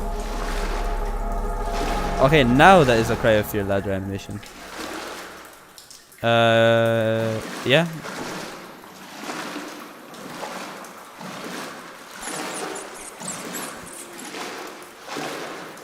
Oh, those were rats. I thought those were bats.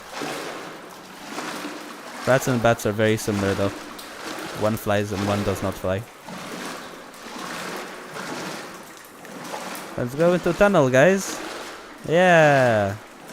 Tunnel time. Oh, that's my friend. You think there's a snake here or something? Like reminds me of that one Harry Potter scene with the snake and the tunnel. You know? You ain't getting no women in heaven, boy? That's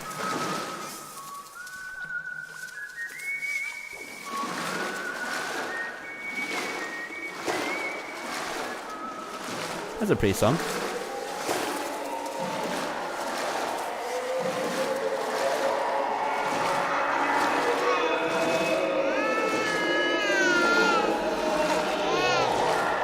I agree. Yeah. Don't cry. You're in a beautiful dark tunnel with no ventilation, no windows, no nothing. Why would you be sad? Oh my god!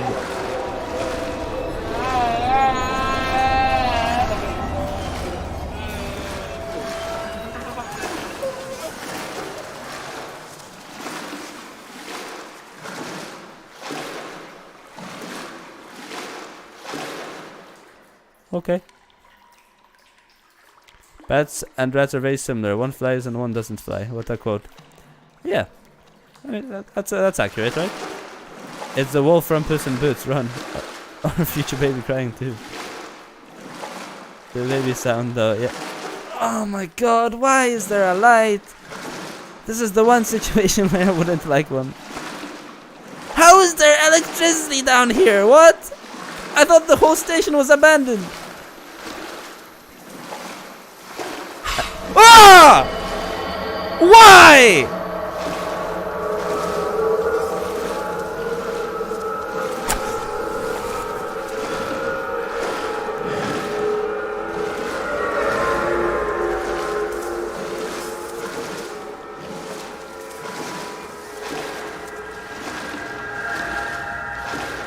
It's so friendly down here. Maybe we can have a picnic. Share some lunch together. I like those skinny guys from before. Maybe they're nice, you know? Like they look scary on the outside, but they could have a great personality. Oh. Right? You guys have... Like, you guys are friendly, right? I mean, I'm going to stay very far away from you, but, you know, it's safe probably. Okay, ladder time, ladder time, ladder time. Let's go. Maybe not. Come back.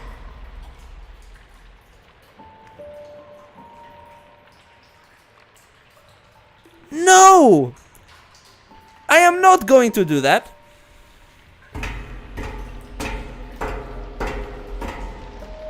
Good choice.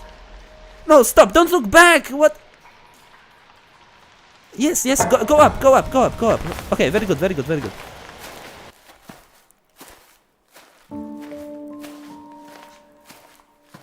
Awesome. Alright, gentlemen, we have made the... sorry, ladies and gentlemen, and everything in between, of course. And outside. We have made the right decision. We didn't go back down the thing. And I'm very happy about that. Wow. The light to heaven. Goth girl thirsts over me so bad it's scary. New upload from Pack of Grass. No! I'm not going to call the video that. Oh god, they're coming for your toes. Yeah, why were you there in the first place? I apparently just got stuck. Like, it just happens sometimes. Well, that was Golgotha. Very short game, but very good. I wonder if there's gonna be a continuation. It seems very professionally made. The graphics are very, very good. It even had like the black border thing on the top and the bottom to, like, you know, make it seem like it's a movie. those graphics were heat. Yeah, that's what I've been saying, bro. That's what I've been saying. High on Life is coming out with new stuff soon. I haven't even finished editing the first stream. If you guys don't know, anybody who's new, I did a stream where I streamed High on Life from start to finish, right? And the stream was like 9 hours long, and I'm still like cutting up the video and trying to make it. And obviously it's taking a while, so it isn't done yet. I think the stream was like a month ago, and if the game's got new content, like you know. That was weird. Now I'm upset. I wasn't here the whole time. Only saw a little bit of the stream sub. See, that's why you have to like, subscribe, and put notifications on. It's very easy. You just press button down below. I don't, you know. And then you'll know when stream happen. It's very easy. It's very good. Very good. I recommend. But yeah, make sure to check out Craig Lawrence and Lockley Games, who made and published this game, respectively. What's wrong with my hair? Jesus. I just realized. I'm sorry, guys. This is the only thing they've made. I wonder if Lockley Games has published anything else. Nope, only thing. Seems like a small indie development team, very high quality, and you should definitely bully them into into making another one, because that would be heat. That would be very good. Are you planning on playing that new Puppet Combo game? Maybe. I mean, who knows? All you need to do is all you need to do to not miss streams is stay up all night for one. Yeah, I do stream at weird hours because I live in the UK and it's the morning right now. You should do a Fears to Fathom marathon and play all 4 chapters in one stream. Whip out 4 or 5 videos. Honestly, that wouldn't be too bad of an idea, but the problem is that I know exactly what happens, because I like you guys, obviously, I watch Markiplier, I watch Jacksepticeye, I watch all of these people play these games, so it would be cool, right? But it wouldn't be new. Like, I wouldn't get jump scared from anything. And I feel like if I'm playing a horror game, I would like there to be an element of surprise, you know, because otherwise it doesn't really work. What I can do, what I have been planning to do would be to play the original Walking Dead games from start to finish, because I do remember watching Let's Plays of those, but it was such a long time ago that I would probably I've probably forgotten, like, most parts, you know. Well, I have school and also it's hard. Yeah, no, that makes sense. I'm not bullying you for missing stream. No, I wouldn't do that. I watched Corey play the Norwood Hitchhike yesterday. That video was hilarious. Do you have a VR headset? No! I wish I had a VR headset. Oh, imagine. Dude, I love VR. Like, I tried VR once, and it was my friend's headset, and I played Superhot VR. And it was one of the most engaging, immersive gaming experience ever, because obviously it's VR, right? But like, some people don't like VR because it makes them feel sick, right? But I don't really have that personally. I just thought it was really, really cool. But like, I do know there's some dodgy VR games, so I don't know if maybe Superhot was just one of the good ones. Superhot isn't even a top 10 VR game in my opinion. No. I mean, I also want to play, like, obviously, like, Half-Life Alyx and stuff, because I thought that'd be really cool. If you get a VR immediately, get a game called Thrill of the Fight. It has crazy realistic boxing. Yeah, that'd be great. I've never heard of that, though. Thrill of the Fight.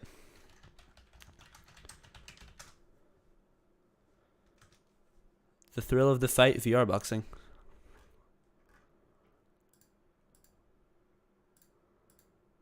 Oh, that's fun.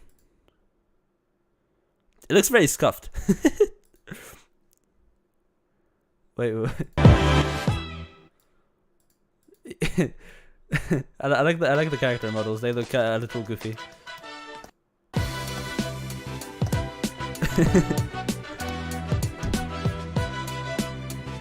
It does look like real boxing though, to some extent. Yeah, no, it looks fun. If I ever get a VR headset, I'll definitely check it out. It's only £7 as well. It's not too bad. The thrill of the fight is terrifying. It's terrifying? Really? Alex was amazing too. Dude, I'm jealous. I actually only play VR chat like none other. VR chat, I would never play VR chat. I get the impression that VR chat is full of weirdos. And I would never do that. I don't know if you guys saw this, but I've been playing Hogwarts Legacy. It's pretty cool. But again, I wouldn't do it on stream because it's the type of game that I've been kind of just enjoying by myself, you know? Because I'm a big Harry Potter fan, and I was like, okay, this game, I've been waiting for a very good Harry Potter game for a really long time. So let's like enjoy it by myself, you know? What house are you? Slytherin. I'm the Slytherin house personally. I also think Slytherin is underrated because of the movies. I think it gets a bad rep because all the bad guys are in Slytherin. But like, if you look at it from the other side, you know, the Slytherin guys are the like driven, aspirational, you know, long-term goal kind of guys. So you're one of the weirdos. I mean, come on, I don't judge anybody for playing VR chat. I just get the impression that like it's filled with very strange people.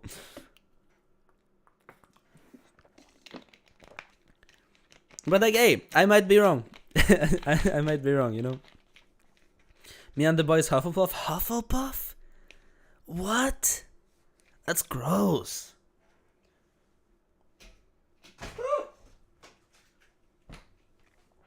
Why Hufflepuff, dude? I think you playing Postal 2 would make a pretty funny video. That game is amazing and it's like 12 years old.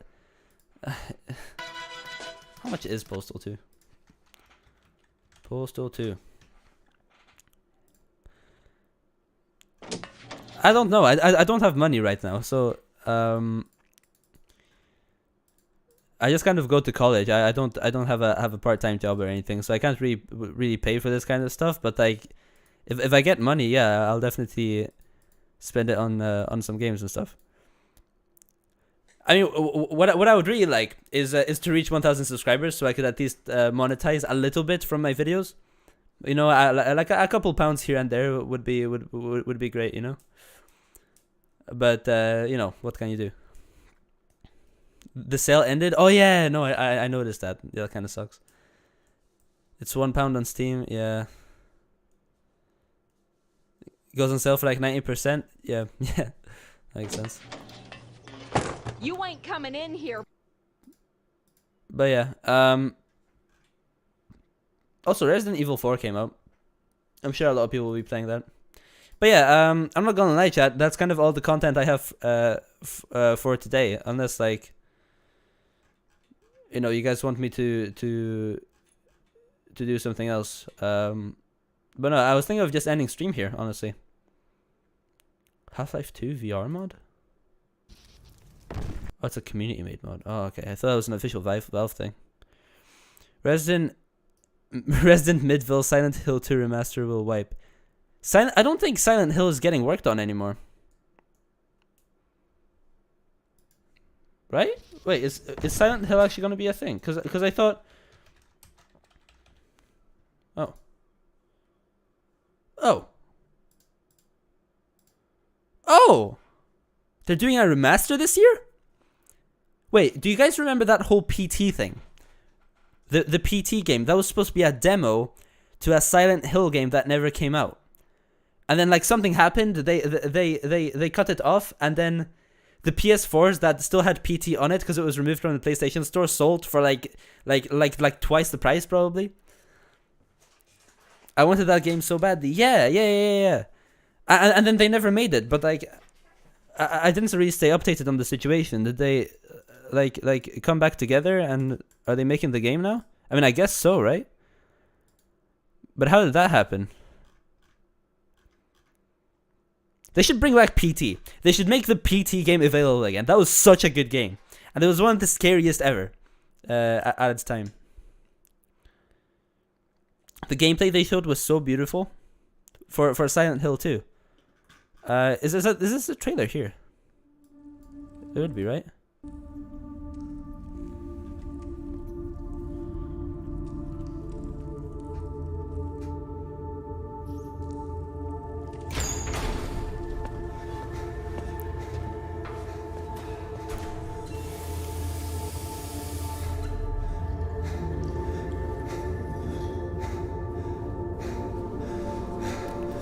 Silent Hill 2 is the best out of series 2. Oh, so it's a remaster. Like a remake, right? Okay, sorry, I didn't know. I thought it was an entirely new game.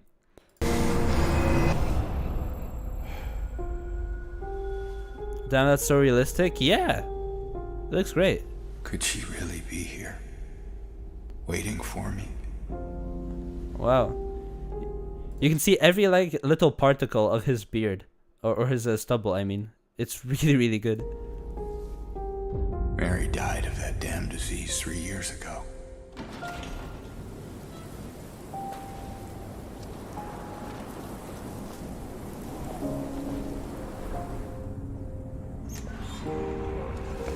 In my restless dreams, I see that town. Japanese game developers are goated, dude. Like Konami and just Japanese game developers in general, like they make the best horror games I've noticed. Like the shit that Japanese game developers come up with is always like it's always the most terrifying shit, you know? Every single time. It's always got to happen to the Marys? What?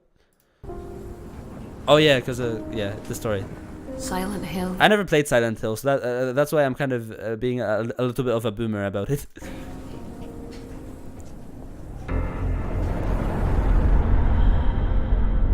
Yakuza? I don't know what Yakuza is. Sorry.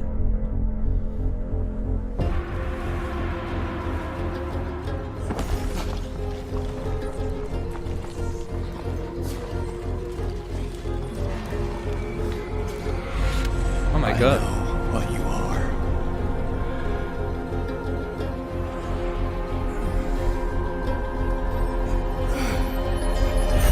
I know why I needed you.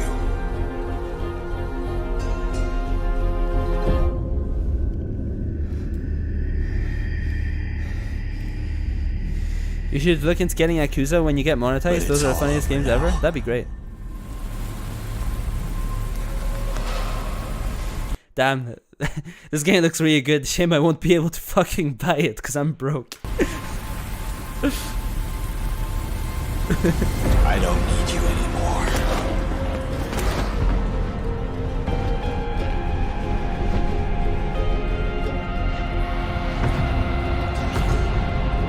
Wow. I'm ready.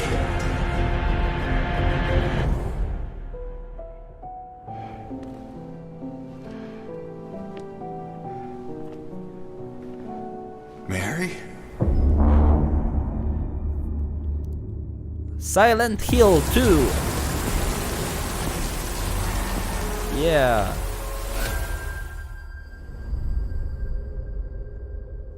Insane. Damn. I did not know it was a remake. I just thought it was an entirely new game. Yeah, but that's really cool. I'm stealing as many credit cards as I can find. If they do a Silent Hill 3 remaster, I'll go bonkers. Is Silent Hill even available on PC, like the earlier games? I searched up Silent. No, I don't think the older games are available on Steam. What's Yakuza, by the way? Like I've heard the name before, but I don't actually know what it is. Yakuza 0. Peggy. What? Fighting like hell through a beat 'em up, story rich action, great soundtrack. Okay. It seems like a fighting game, right? Interesting. All right, awesome. Well, I'm going to end the stream here. Thank you guys for joining here. It was some cool horror games. Did a bit of reacts as well, and whatnot. Thank you guys for being here and chatting with me and enjoying the stream. Yeah. So I'm planning on getting the High on Knife video finished soon. I'll get that done as soon as possible. And yeah, I'll see you guys in the next stream or the next video. Goodbye. Bye, guys.